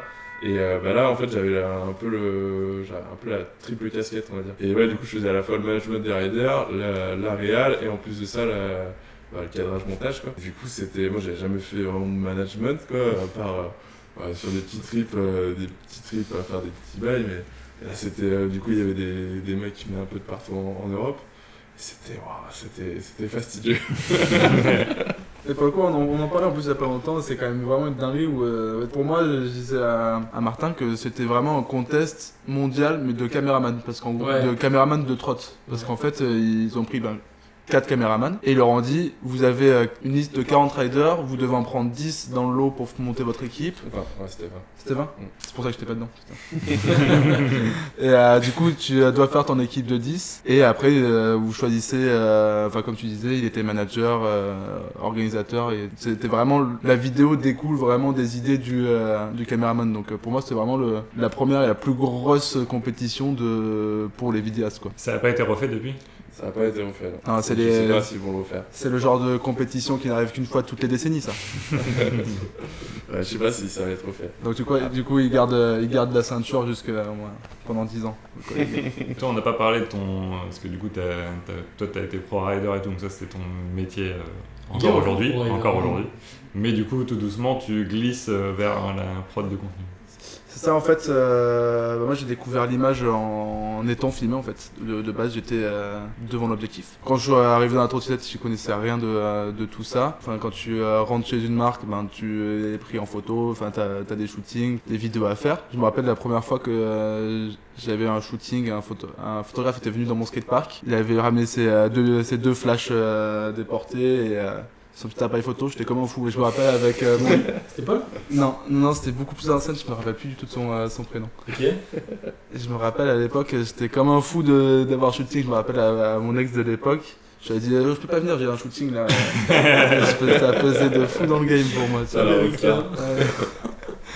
Bref, du coup, voilà, j'ai toujours kiffé ce truc-là. Et forcément, quand t'es shooté ou quand tu filmes des vidéos, tu commences à regarder un peu avec le caméraman ce que ça donne. À dire, ah ouais, c'est vrai que déjà pour toi, pour ton riding, tu progresses parce que j'avoue que j'aime bien être minutieux sur comment je fais mes tricks, etc. Donc j'étais très concentré aussi derrière la caméra, à regarder mes tricks, comment je les faisais, comment ils rendaient à la caméra. Et au final, je me suis de ouf intéressé au cadrage, etc. Enfin, tout ce qui touche à l'image. Après, Jérém est arrivé chez mon sponsor. C'était quoi ta place d'ailleurs? Parce que t'avais plein de casquettes. En fait, moi en gros, juste pour rebondir, tu vois, Flavio a accédé à ça d'une manière. Avec Martin, nous, on a quand même fait des études aussi liées un petit peu à ça de près ou de loin. Moi, à côté de la trotte, j'avais fait des études de publicité. Du coup, je suis arrivé dans la marque où Flavio était sponsorisé. J'étais social media manager en devenir de créer un peu une cellule communication pure et dure dans cette boîte-là. Donc, c'était c'était une entreprise qui avait plusieurs marques, mais notamment la marque de Flavio, donc Blunt, qui gérait la communication comme ils pouvaient, on va dire, en Europe. Et en fait, moi, ils m'ont intégré dans l'équipe pour pouvoir un peu plus développer le côté création de contenu, la gestion de tout ce qui est réseaux sociaux, parce que dans ce milieu-là, c'est hyper important, et même travailler un petit peu plus sur les concepts vidéo, les événements et tout ça. Donc quand je suis arrivé, au début, j'étais là pour faire du contenu, pour, mine de rien, un peu manager les riders avec mes deux autres collègues qui étaient eux team managers. Eux, ils avaient moins la casquette communication, ils géraient le team pour de vrai, quoi. Et après, créer des projets, des événements et tout ça. Tu vas parler du trip en Angleterre, peut-être, non? Si vous avez ton premier boîtier, là. Je crois que c'est un premier trip. Non, mon premier boîtier, c'est de Madrid. Ah oui, Madrid, c'est vrai. Mais du coup, voilà. Ah oui, c'était celui-là le premier en plus. En fait, c'est que déjà, je m'intéressais pas mal à l'image. Et en fait, l'arrivée de Jérém, il m'a fait découvrir en fait la photo. Il était photographe sur les trips. Je suis tombé amoureux de figer ce moment-là et d'esthétique de tout ça. Et c'est du coup grâce à Jérém que j'ai découvert la photo. Je me suis acheté un petit boîtier Samsung éclaté. Le blanc là. Ouais.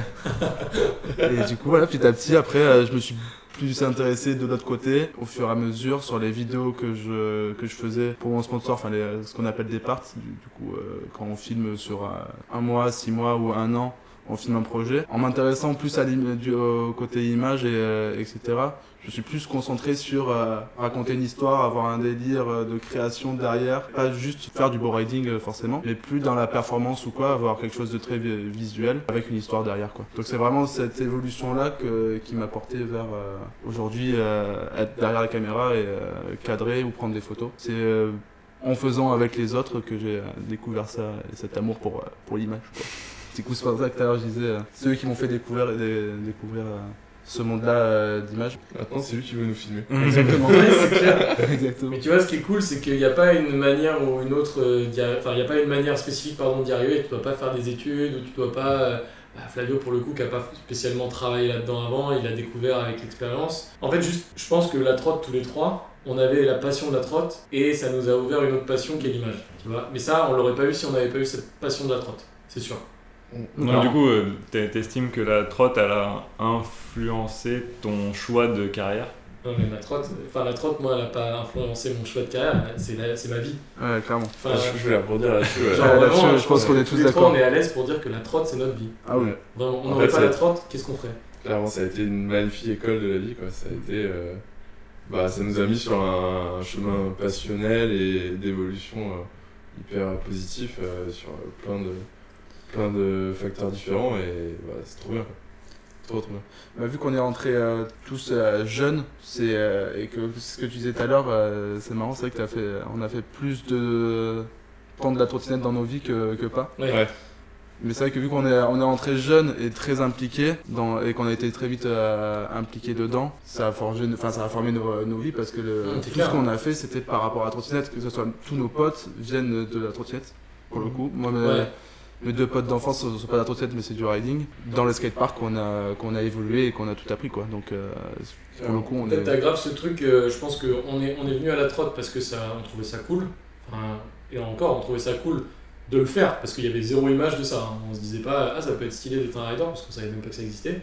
Mais on y est venu parce qu'on kiffait ça. Et je pense que ça a été grave un exutoire pour pas mal de choses aussi, tu vois, genre. T'as des moments où t'es un peu en bad, tu vas au skatepark, tu vas kiffer, ou alors t'as des moments où tu veux juste te défouler, tu prends ta trotte. Cette passion, elle nous a aidé à se développer dans la vie. Genre, je pense que même, tu vois, des trucs par rapport à la confiance en soi, tu fais un contest la première fois, t'es devant 100 personnes, t'as intérêt à avoir confiance en ton riding, tu vois. Bah tu sais que ça tu maîtrises, tu vois. Et derrière ça te permet, ou alors je dis n'importe quoi, même les langues, tu vois. Aujourd'hui alors on va pas dire on est excellent en anglais, mais s'il faut avoir une conversation avec un anglais, eh ben on n'aura aucun mal à le faire, même si on n'a pas un niveau incroyable, parce que on a l'habitude de le faire grâce à l'échange et grâce à tous les gens qu'on a rencontrés. L'ouverture de l'autre. C'est ça, genre aujourd'hui, on a voyagé dans le monde entier, on a rencontré des gens de partout, on s'est déplacé sur des événements un peu à droite à gauche, même socialement, tu rencontres plein de gens qui sont complètement différents. Enfin, tu fais partie d'un monde qui tout se rassemble autour de la trotte.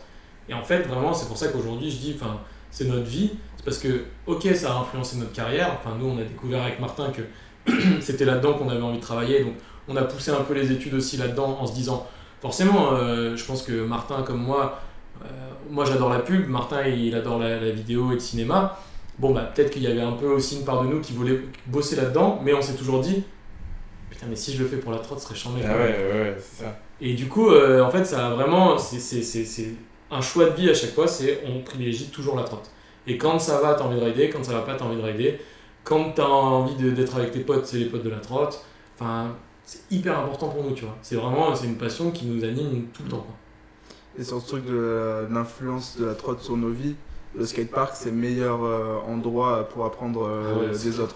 Il n'y a pas de classe sociale au skatepark, tu as une ambiance vraiment de famille.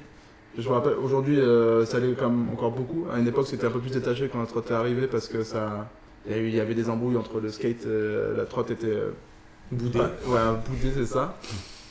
Mais du coup, pendant très longtemps, il y avait un peu une guerre de skatepark, mais aujourd'hui, c'est redevenu calme. Et t'as cette ambiance-là qu'on avait à l'époque dans nos skateparks, où t'arrivais, tu checkais absolument tout le monde qu'il y avait dans le skatepark. Tu connaissais leur nom, tu savais ce qu'ils faisaient dans la vie. Et là, aujourd'hui, ça recommence à être comme ça. Et quand tu vas au skatepark, c'est vraiment chez toi, quoi. Et ça, c'est vraiment la puff. Et comme je disais, pas de rang social, rien du tout, que du partage. T'as juste des gens qui sont sur leur skate, leur BMX, leur trotte, leur one wheel, j'en sais rien. Et quelqu'un qui veut juste se faire kiffer, quoi. Ouais, c'est un vrai lieu de partage où tu te rassembles autour d'un truc, c'est le ride. Point. Là, il n'y a même plus que la trotte. C'est genre le ride. Ouais. Après, aussi, il y a l'évolution, ça, un peu biaisé aussi. C'est qu'aujourd'hui, on a presque 30 ans, on arrive dans un skatepark, bien souvent, c'est nous les plus vieux. Tu vois. Donc, mine de rien, les gens, ils voient qu'on est les plus vieux, on s'est ridé, on nous respecte. Il y a 10 ans, c'était pas le même délire. On était toujours en conflit avec bien souvent des skateurs, malheureusement, mais t'avais toujours ce truc de tu dois prouver que tu es en place, quoi. Ouais. Et ça nous l'a fait beaucoup quand on se déplaçait dans d'autres pays aussi, parce qu'ils connaissaient pas forcément. Là, aujourd'hui, on n'a plus du tout ce problème. On est potes avec des skateurs, on est potes avec des gens qui font d'autres sports, ou alors des gens qui viennent juste chiller au skatepark. Et ça fait plaisir, tu vois, c'est un lieu de partage. Ce truc de prouver, c'est vrai. À l'époque, on devait s'arracher. On arrivait dans un skatepark, on démontait le skatepark. Non, mais c'est vraiment. Pour vous montrer, on est des vrais riders. Ouais. Même à l'époque, on avait la bonne technique où je skate beaucoup. Avant de faire de la trotte dans le skatepark, je faisais du skate. Comme ça, c'était bien accepté. Tu vois. Ça, ils se disent, ah ouais, il est chaud en skate. Ah putain, mais il fait de la trotte aussi. Et tout le temps, ils me disaient, mais pourquoi tu fais de la trotte? Parce que c'est la vie, la trotte, quoi. Skate, c'est trottinette, gangster. Ouais. Et du coup, on n'a pas parlé, mais vous en avez évoqué un peu de temps en temps les trips que vous faites, que vous avez fait ou vous faites encore, je sais pas. Mais du coup, qu'est-ce que c'est pour les gens qui connaissent pas ces trips Un trip de trotte. Du coup, on part, ça dépend combien de fois, une semaine ou 10 jours ou plus longtemps si on a les moyens avec la marque et le temps. Donc financé par une marque. C'est ça. Bien souvent, dans tous ouais. les cas, souvent. Pas tout le temps. Pas tout le temps, mais Voilà. bien souvent, c'est ça quand même. Oui, ça dépend qui peut financer, mais tu as des crews qui vont partir en vacances et en profiter pour faire une vidéo. Mais là, les trips dont je vais te parler, c'est des trips de marque, donc qui sont pour faire de la communication, où tu pars dans un pays, des fois juste une ville où tu te fais un trip dans un pays ou dans plusieurs pays, pour filmer plusieurs riders ou un rider. Donc tu pars avec un caméraman. Si tu as le budget, un photographe en plus pour immortaliser ces petits moments.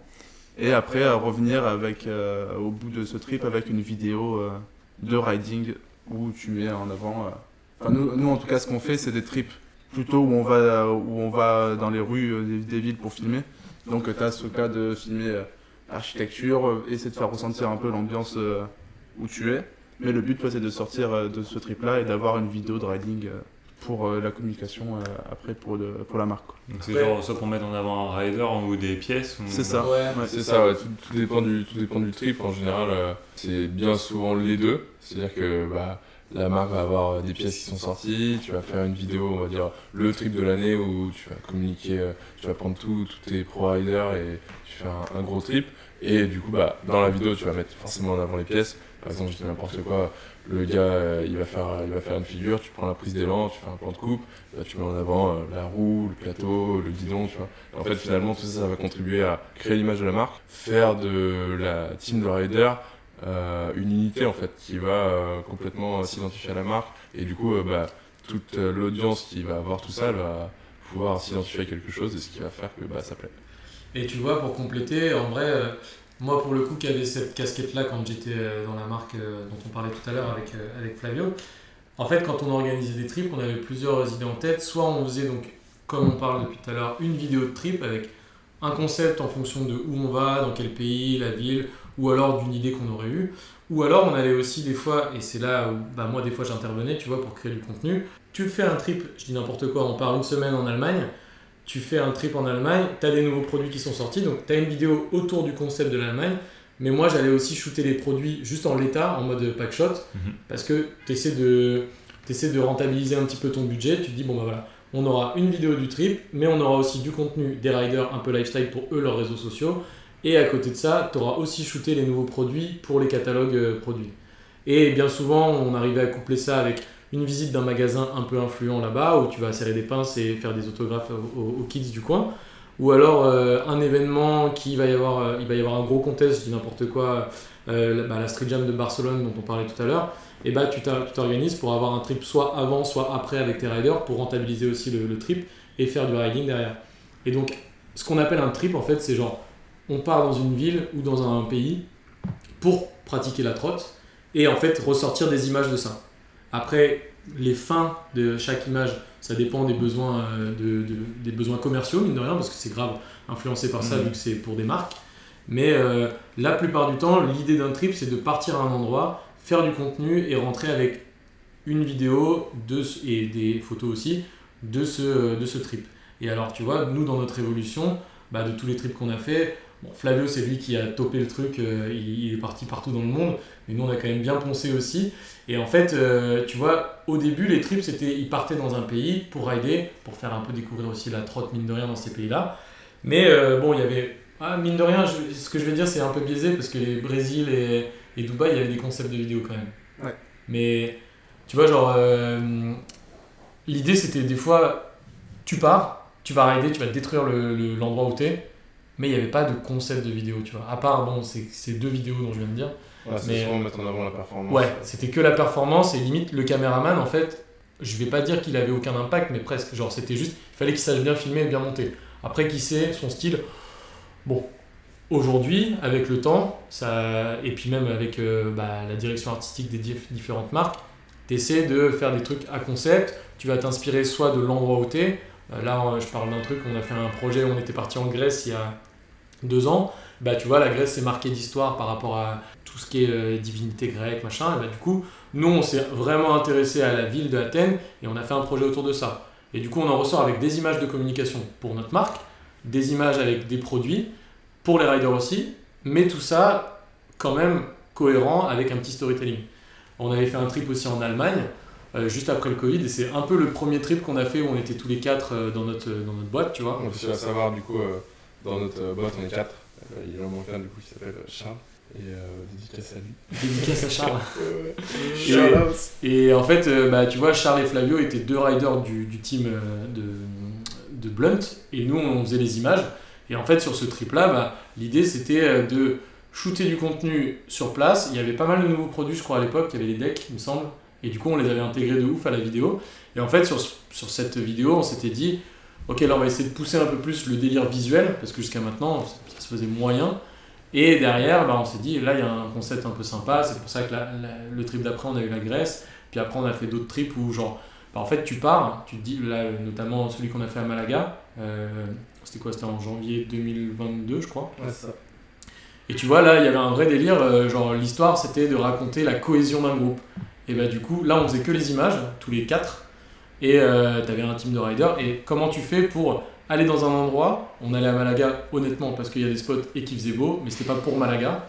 Et par contre, bah, le but, c'est de raconter cette histoire en mode, dans ta vidéo, comment tu fais pour créer une cohésion entre tous les riders. Alors forcément, il y a des scènes qui sont un petit peu tournées en mode ça se fait des gros checks et tout, mais globalement, bah, nous, dans le montage et dans la vidéo, on réfléchit à tout ça, tu vois.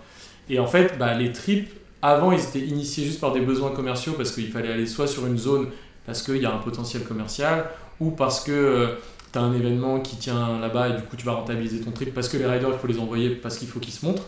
Aujourd'hui, tu as aussi des trips qui sont là, juste des trips à images, tu vois. Tu sais que tu vas aller à un endroit pour apporter des images qui vont correspondre à la direction artistique de ta marque, ou alors juste tu es parti dans un délire et tu t'es dit vas-y on va faire ça et c'est là-bas que ça se passe, quoi. Les trips c'est hyper important dans le milieu du riding et bah, nous on a eu la chance d'en faire énormément, mais c'est un truc qui nous anime, tu vois, genre on a eu la chance de visiter plein de pays. Alors quand je dis visiter c'est biaisé parce que en fait tu vois la ville, genre je pense quand on a fait Berlin par exemple l'été dernier là, genre Berlin c'est trop stylé, sauf que nous on a vu toute la ville mais on n'a pas vraiment vécu la ville, tu vois. Après forcément tu fais des soirées, tu vas bouffer dans des trucs sympas et tout, mais la journée tu visites pas en fait, tu trimbales avec ta trotte, tu vas rider un vieux rail tout désaffecté, donc tu as vu on va dire la ville des vrais locaux, mais t'as pas visité quoi. Ouais, mais après on est content aussi. Parce non mais que on va pas s'en plaindre. Ah ouais. Non mais dans le sens où c'est ce qui nous anime aussi. Ah ouais, carrément. Bon, aujourd'hui c'est différent, j'irais peut-être plus visiter une ville. Au début tu me parlais pas d'aller dans une ville pour autre chose que rider. Ah, c'est clair. T'as envie que de ça. C'est ça, aller rider dans une ville c'est tout ce que jouer, des nouveaux spots, un nouveau terrain de jeu et c'est tout quoi. Ouais. Les musées, tout ça. Et du coup, quand vous choisissiez une ville ou un pays, les spots, vous les trouvez une fois que vous êtes sur place, ou alors vous savez qu'il y a des spots emblématiques? Il y a les deux, franchement il y a les deux. Ou Après- on est généralement accompagné en contact des riders là-bas qui vont nous guider sur les spots. Donc généralement on a un guide parce que sinon c'est compliqué. Ou après aujourd'hui, grâce à internet, tu as des applications où tu as des spots qui sont répertoriés. Mais le truc, c'est qu'en vrai, t'es obligé parce que, tu vois, moi, quand on organisait les trips avec mes collègues, là, qu'on envoyait les gars, bah, on réfléchissait, on se disait, faut que ça soit rentabilisé quand même. Tu vas pas envoyer des gens. Il y a juste, il y a un trip qu'on avait envoyé Pépé et Bouzid à Naples, et là, j'avoue, on s'est dit, il y aura des spots. En vrai, il y avait rien. Mais, enfin, il y avait. En tout cas, ça leur plaisait pas du tout, mais il y avait presque rien. Mais globalement, ouais, tu regardes avant de partir, tu te dis. Ok, bah là commercialement c'est intéressant d'aller de là. Bon, t'as des villes, forcément, tu vas à Berlin, tu vas à Londres, tu vas à Barcelone ou Madrid ou des trucs comme ça. Tu sais qu'il y aura des spots, tu vois. Il y a des trucs emblématiques, mais avant de partir, tu checkes quand même. Et forcément, tu prends contact avec quelqu'un, ou alors le premier jour, tu vas au skatepark de l'endroit où t'es pour rencontrer un peu un local, et derrière, tu te fais un peu porter, tu vois. Mais c'est sûr que bah, bien souvent, le premier jour aussi, t'as ce truc où t'explores un petit peu la ville. Et tu te dis, bon, est-ce que c'est aussi bien que ce qu'on avait espéré ou pas? Des fois tu galères, des fois tu as des bonnes surprises, ça dépend. Bah et puis en plus ce qui est compliqué c'est que tu peux, tu vois comme disait Flavio, t'as des applications qui répertorient des spots, sauf que la ville elle est en constante évolution, tu peux avoir des travaux, tu peux avoir un bed de spot, en fait un an après il n'existe plus. Ah oui. Que ça c'est pas forcément mis à jour, ou tu vas avoir une vidéo d'une marque qui a fait je sais pas 2 semaines dans une ville et tu vois plein de trucs de ouf, tu te projettes, tu te dis ah mais là je pourrais faire ça là ici. En fait t'arrives, il n'y a pas le spot.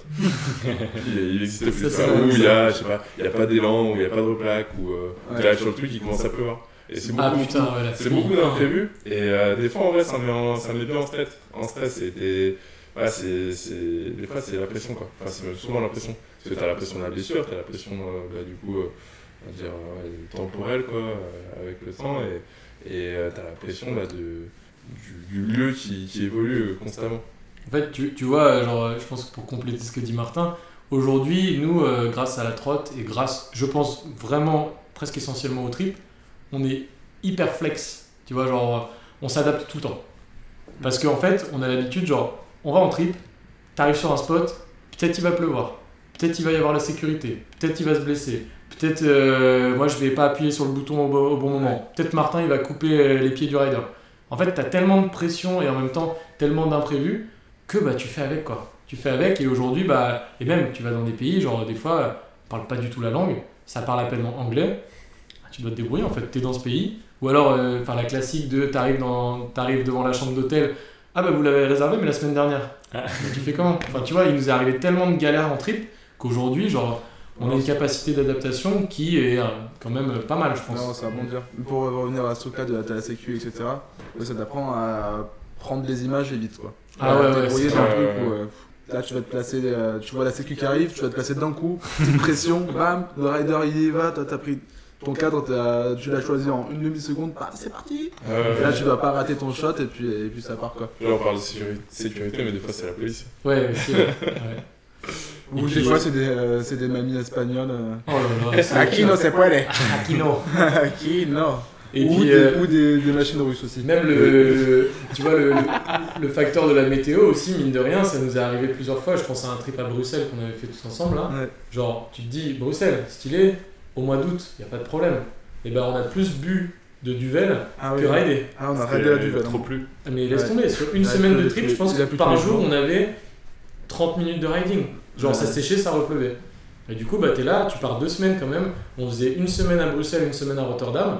Et bah, en fait, forcément, tu te mets la pression parce que bah, nous, c'est la marque. On a payé, je dis n'importe quoi, t'as payé 10 000 € pour un trip.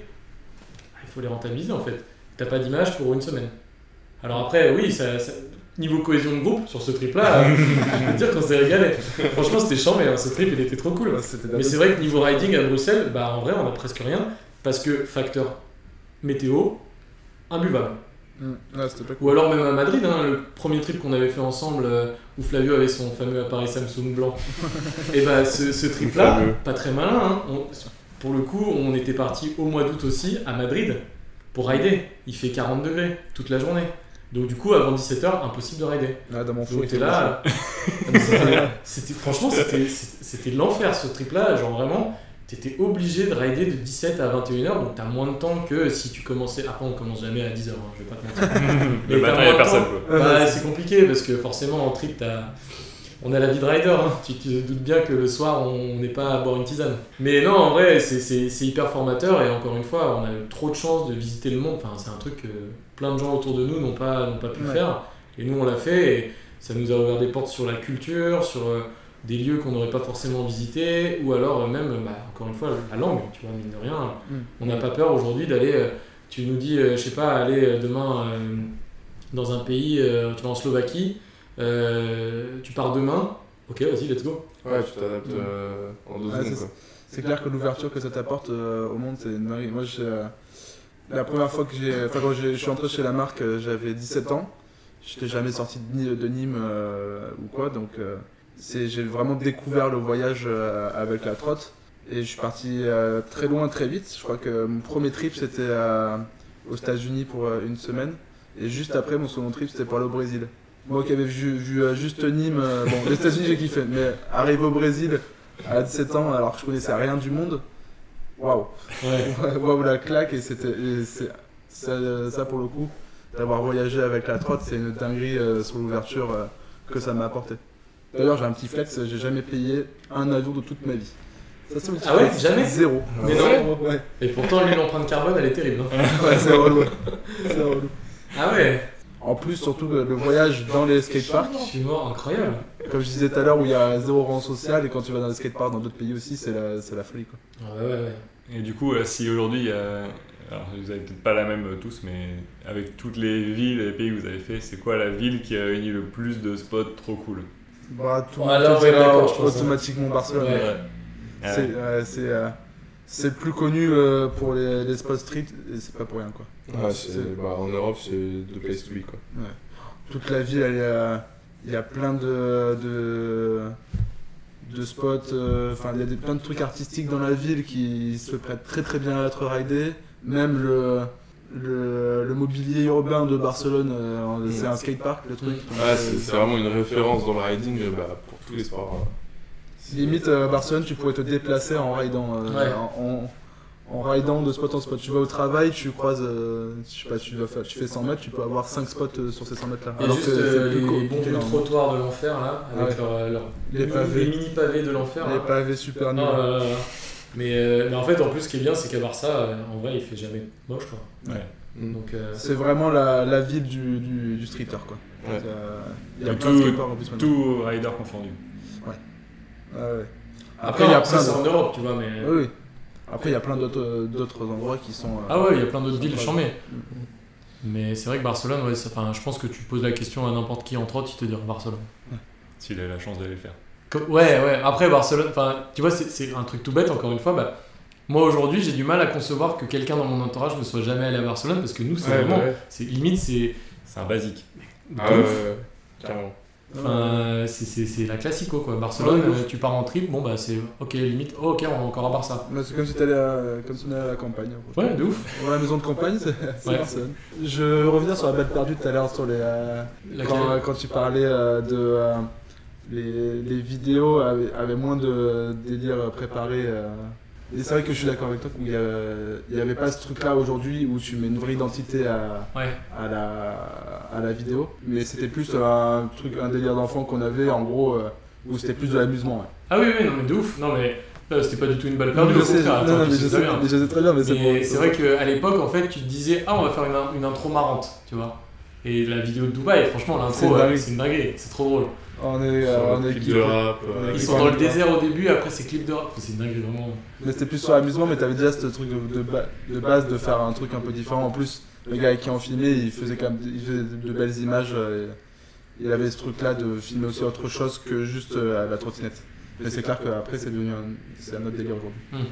En fait, c'est un truc qu'aujourd'hui, genre, c'est pas juste une intro, t'essaies de le raconter dans la vidéo, au sein de la vidéo, même des fois dans le riding, dans la com qu'il y a autour, et d'avoir des délires aussi de direction artistique tout le long de la vidéo. Genre, je sais pas, je dis n'importe quoi, t'as un truc, tu veux mettre du rouge en avant parce que le pays, il y a un truc par rapport au rouge. On va essayer d'avoir plein d'inserts dans ta vidéo, mais dans la com aussi. Et du coup, c'est un truc vraiment global, chose qu'on faisait pas du tout avant. Avant, c'était juste, pour le coup, cette vidéo de Dubaï, ils sont partis à Dubaï, ils ont filmé un truc en mode, ils sont dans le désert et puis en mode rappeur avec un peu de thunes et tout, machin.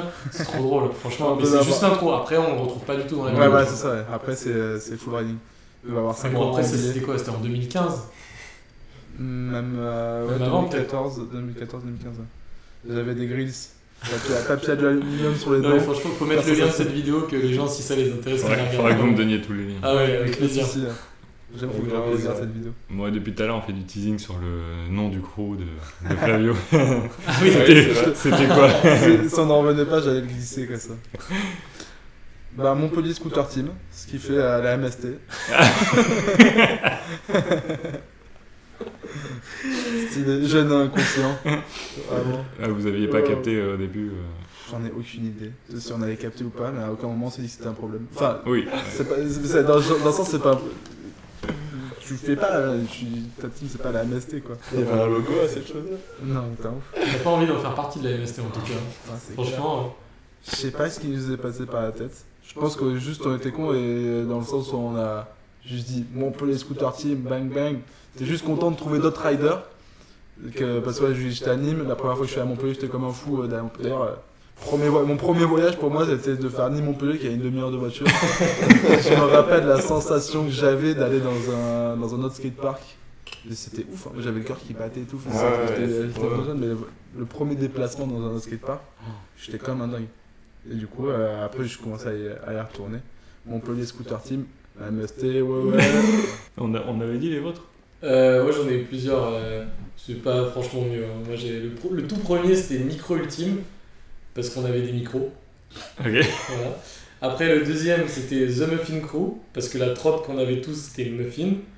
Et après on est parti dans un autre délire, c'était un crew qui s'appelait La Brioche. Et là c'était un truc beaucoup plus grand, il y avait une quarantaine de personnes. C'était un peu un délire en mode label. Ok. Flavio en faisait partie d'ailleurs je crois. Et voilà. Et toi Martin? FRT, gang. FRT Gang. Ouais. Et pourquoi d'ailleurs FRT Martin? Même dire que Flavio, ça venait de Flow Ride Team. Ça va. Ouais. Est-ce que vous avez des conseils à donner à des kids qui voudraient se lancer, ou pas que des kids d'ailleurs, s'il y a des gens de nos âges qui veulent se lancer. C'est quoi les conseils sur quel matos, comment se lancer, quoi tester, où se renseigner Ouais, je pense que pour se renseigner en termes de matos, il faut aller dans un shop parce que tu peux pas t'informer sur le... Enfin, tu peux t'informer sur le net, mais c'est beaucoup mieux d'aller voir un professionnel qui va pouvoir vraiment t'expliquer en profondeur ce dont tu as besoin, quoi. Et par où tu vas pouvoir commencer. Surtout que, tu vois, au même titre que je pense dans le skate ou quoi, la culture du scooter shop, c'est important. Genre, tu vois, on vient tous d'une ville, et bah on avait tous un petit scooter shop ou un shop tout court qui faisait pas que de la trotte d'ailleurs. Et c'est un peu comme le skatepark, tu vois, c'est un peu une maison aussi. Genre, mine de rien, tu vois, à Lyon, on a un poteau qui tient un shop qui s'appelle Authentique, qui est là depuis longtemps. Bah, c'est la maison. Franchement, quand on y va, vraiment, c'est chez nous. On a fait plein de trucs là-bas, on a passé des journées à chiller, on a fait des soirées, on a aidé à conseiller des clients, on a fait des travaux, enfin plein de choses. C'est un peu une maison. Au début, tu vas au scooter shop en mode t'es un peu timide, coucou, je pourrais avoir cette paire de roues, machin. Ah, il y a des pro-riders incroyables. Et en fait, avec le temps, tu te rends compte que tu te rapproches de ce shop parce qu'il t'a ouvert les portes de ce milieu en te donnant des bons conseils sur le matos, parce que bien souvent, c'est des gens soit qui sont riders, soit qui l'ont été, donc ils conseillent vraiment en mode avec une vraie expérience. Et ou alors ils vont te parler, bah, ah t'as une vidéo qui passe à l'écran, ah t'as vu la nouvelle vidéo, du coup bah, tu vas te renseigner sur la culture. Donc je pense que vraiment si les gens veulent s'y mettre et s'y intéresser, vraiment c'est important d'aller dans un shop qui est dédié. Alors après, que ce soit un shop multisport, qui est ok aussi, hein, mais c'est vrai que les scooter shops, si tu veux vraiment t'intéresser à ça, il y en a quelques-uns et c'est cool d'aller en magasin pour avoir des bons conseils parce qu'il y a plein de gens qui demandent que ça, quoi. Ouais, mais n'importe quel shop en vrai qui a de la trotte dedans. Hein. Ouais, grave. Ouais, clairement. Que ça. Mais c'est vrai que cette culture-là de skate shop, ça fait, moi je me rappelle quand je faisais du skate, c'était à la maison en sortant des cours. Je posais ma board au skate shop pour aller en cours. Je la récupérais après. Et tu te retrouvais toujours avec les potes là-bas et ça allait partir dans la rue. Et ils te mettent bien, quoi. Ils ont toujours des. Enfin, par exemple, moi, là je fais encore du skate, dès que ma planche elle est trop vieille ou quoi, je la ramène au skate shop. Pour le truc de partage et tout ça, quoi. Mais c'est sûr que pour se faire informer, aller en skate shop direct, quoi. Enfin en shop, en magasin, c'est là où scooter shop, enfin un endroit où il y a des trucs de sport de glisse, quoi. Mais et puis après, comme autre conseil pour débuter, je pense qu'il y a un truc, nous on l'a un peu vécu au tout début, mais c'est tellement loin que j'ai un peu du mal à m'en souvenir. Ce truc de t'arrives dans un skatepark et t'as pas le niveau.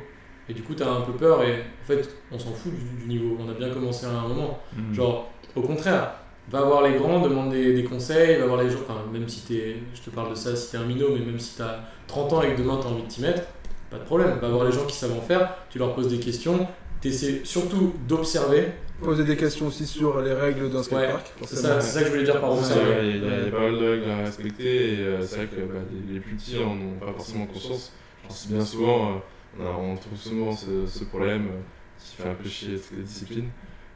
C'est que souvent les parents, la trotte c'est le sport le plus abordable et c'est que vu que c'est le sport le plus abordable, les parents, premier réflexe, ils veulent les mettre sur un sport de glisse, c'est la trotte. Ils croient que c'est un peu la garderie. Ils jettent leurs enfants dans le skatepark et après ils se mettent partout. Et en fait, s'ils avaient des règles bien établies, il n'y aurait aucun souci, c'est juste que c'est dangereux en fait quand tu fais ta laine, etc. Donc, après, les règles sont très très simples, on ne peut faire peur à personne. C'est juste être au bon endroit, quand tu t'arrêtes de rider au bon endroit, c'est très très simple. Et comme tu disais, Jérôme, le niveau, il n'y a aucun problème. Et c'est que tu vas arriver là-bas, tu vas avoir plein de gens pour te conseiller, etc. Donc, Puis c'est cool, tu vois, même nous, un petit peu les plus grands, nous on a de l'expérience avec le temps. C'est un plaisir de donner des conseils à quelqu'un qui a envie d'apprendre, tu vois. Vraiment, genre faut pas hésiter. Alors après, oui, ça dépend des personnalités. Il y a des gens, ils vont au skatepark, ils ont une sale journée de boulot et ils veulent se détendre. Et ils vont mettre leurs écouteurs, ils sont dans leur bulle. Bon, peut-être qu'ils sont un peu mal lunés, c'est pas le moment de leur parler. À côté de ça, tu leur poses une question à un autre moment, ils vont te répondre. Mais faut vraiment observer. Et si tu vois, pour les gamins qui ont envie de s'y mettre, qui ont, je sais pas, n'importe quoi, 10 ans, et je pense qu'il y a un côté aussi, les parents, il faut qu'ils fassent un petit peu attention à. Parce que si tu vas au skatepark avec ton enfant, génial, moi nous on préfère tous qu'il aille au skatepark plutôt qu'il fasse une autre discipline parce que c'est nous qui allons en bénéficier derrière, tu vois. Mais intéressez-vous surtout à qu'est-ce que c'est un skatepark, qu'est-ce qu'il y a dedans, c'est quoi les règles et comment je peux sensibiliser mon enfant à ok, la pratique elle est trop cool, mais il faut faire attention parce que nous, c'est vrai que la trotte, on a beaucoup payé les frais, le fait que ce soit hyper abordable. Donc c'est trop cool, hein, ça permet de... La trotte, elle a évolué à un stade incroyable en si peu de temps, grâce au côté abordable. Mais en même temps, tu as aussi ce problème que c'est tellement abordable que tout le monde y vient facilement. Et du coup, dans un skatepark, bien souvent, ceux qui cassent la tête, c'est les petits. Ils nous dérangent autant que les autres. Par contre, nous, forcément, on se doit d'aller les voir pour leur expliquer. Mais en fait, le petit qui va avoir 8 ans, qui est super motivé et tout, il va t'écouter, il va te dire « ouais, ça marche ». Et en fait, il va refaire la même erreur. Et là, c'est le problème des parents qui sont là et qui ne font pas attention. Eux, il faut qu'ils s'intéressent à ça. Il faut qu'ils s'intéressent aux règles, à la culture et à « ok, comment on fait pour que ce soit sécuritaire pour mon enfant ?» Et ça, c'est hyper important. Parce que c'est vraiment très dangereux. Mais après, pour des personnes qui sont un peu plus âgées, qui ont une maturité pour comprendre ça eux-mêmes, il faut aller dans un skatepark, regarder et demander des conseils aux personnes qui savent le faire. Après, franchement, le niveau, on s'en fout, on a tous commencé un jour. Le matos aussi en lui-même, franchement, t'as une trotte toute pétée, t'arrives au skatepark, on va pas te juger, tu viens rider, c'est trop bien. Genre, faut bien commencer avec quelque chose. Si tu trouves ça trop cool, tant mieux. Et là, on te conseillera sur les bonnes pièces. Mais si t'as envie de le faire, fais-le. Un skatepark, c'est un lieu de partage, comme on disait depuis tout à l'heure. Même un shop, tu vas dans un shop, tu t'y connais pas du tout. Le vendeur, il va se faire un plaisir de t'expliquer ce que c'est, quoi. On est tous passionnés, tu vois.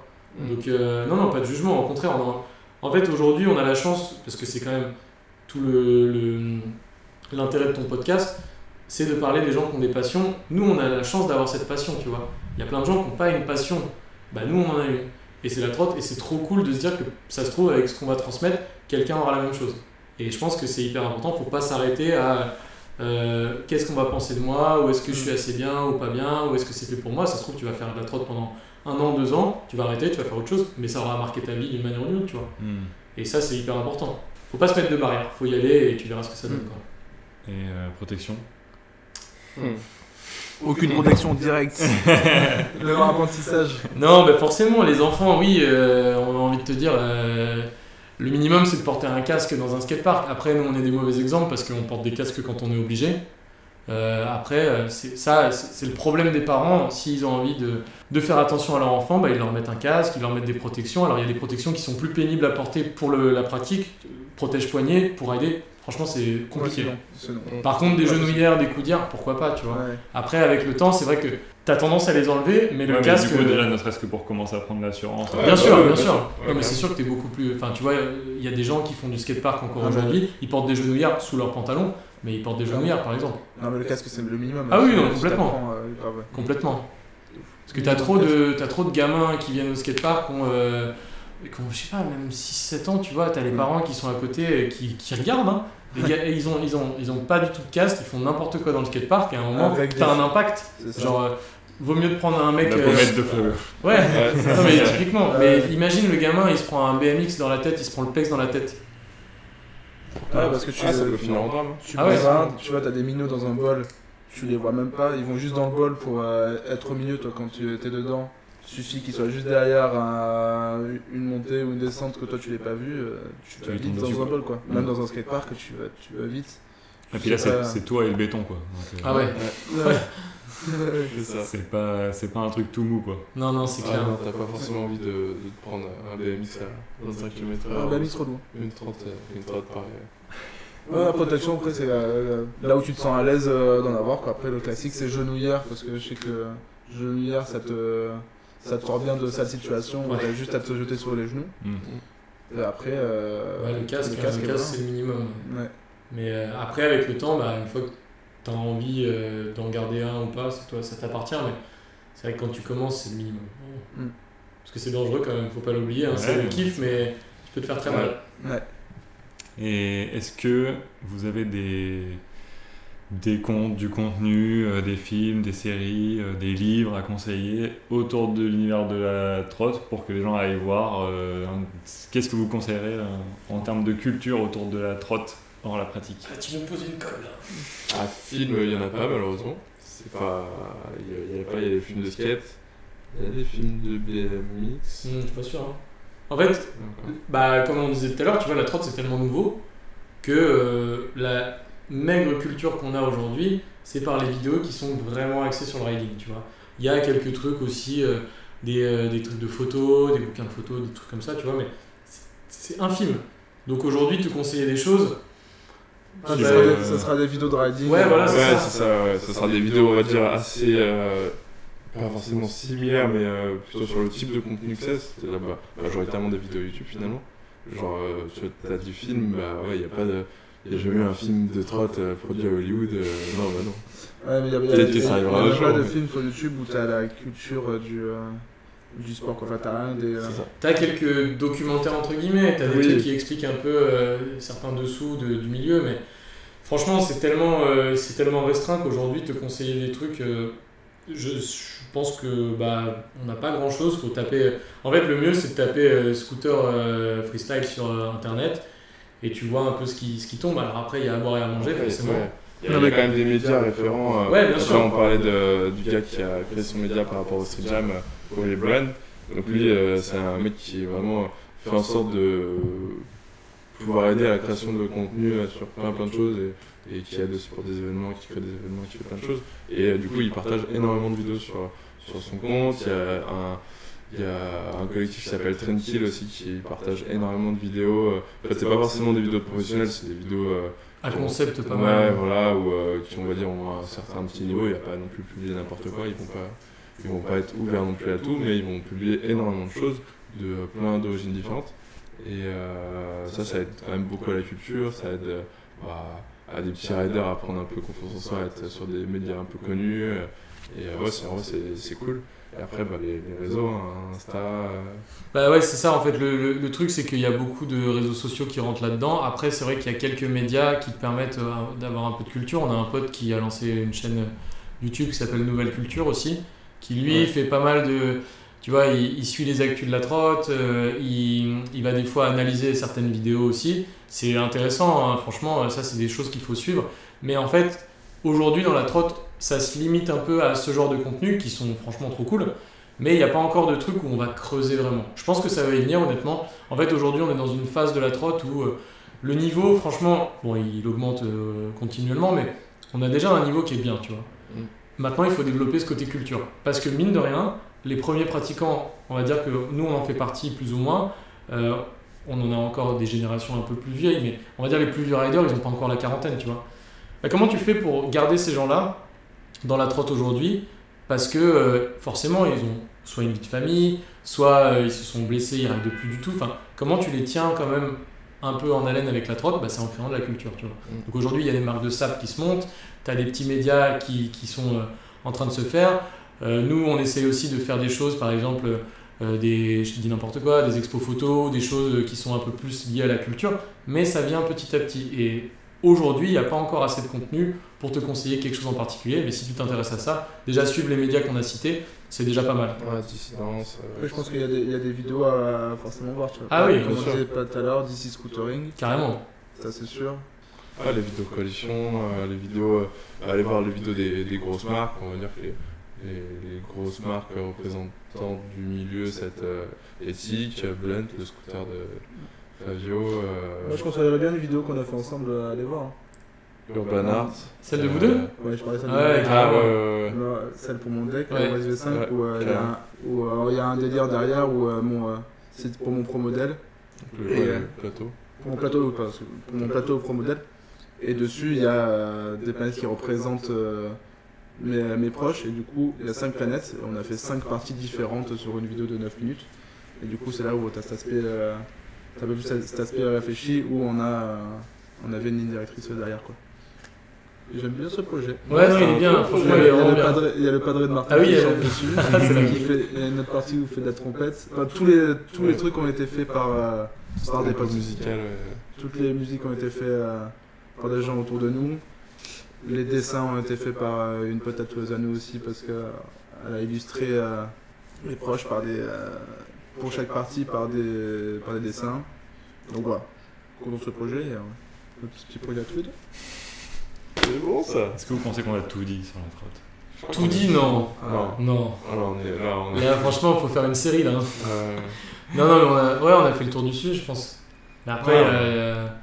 faut creuser maintenant. C'est aux gens qui ont écouté ça, si ça les intéresse, d'aller piocher un petit peu à droite à gauche. Mais Si les gens veulent venir vous poser plus de questions, alors on vous retrouve où? Sur les réseaux. Sur les Instagram. Sur la toile.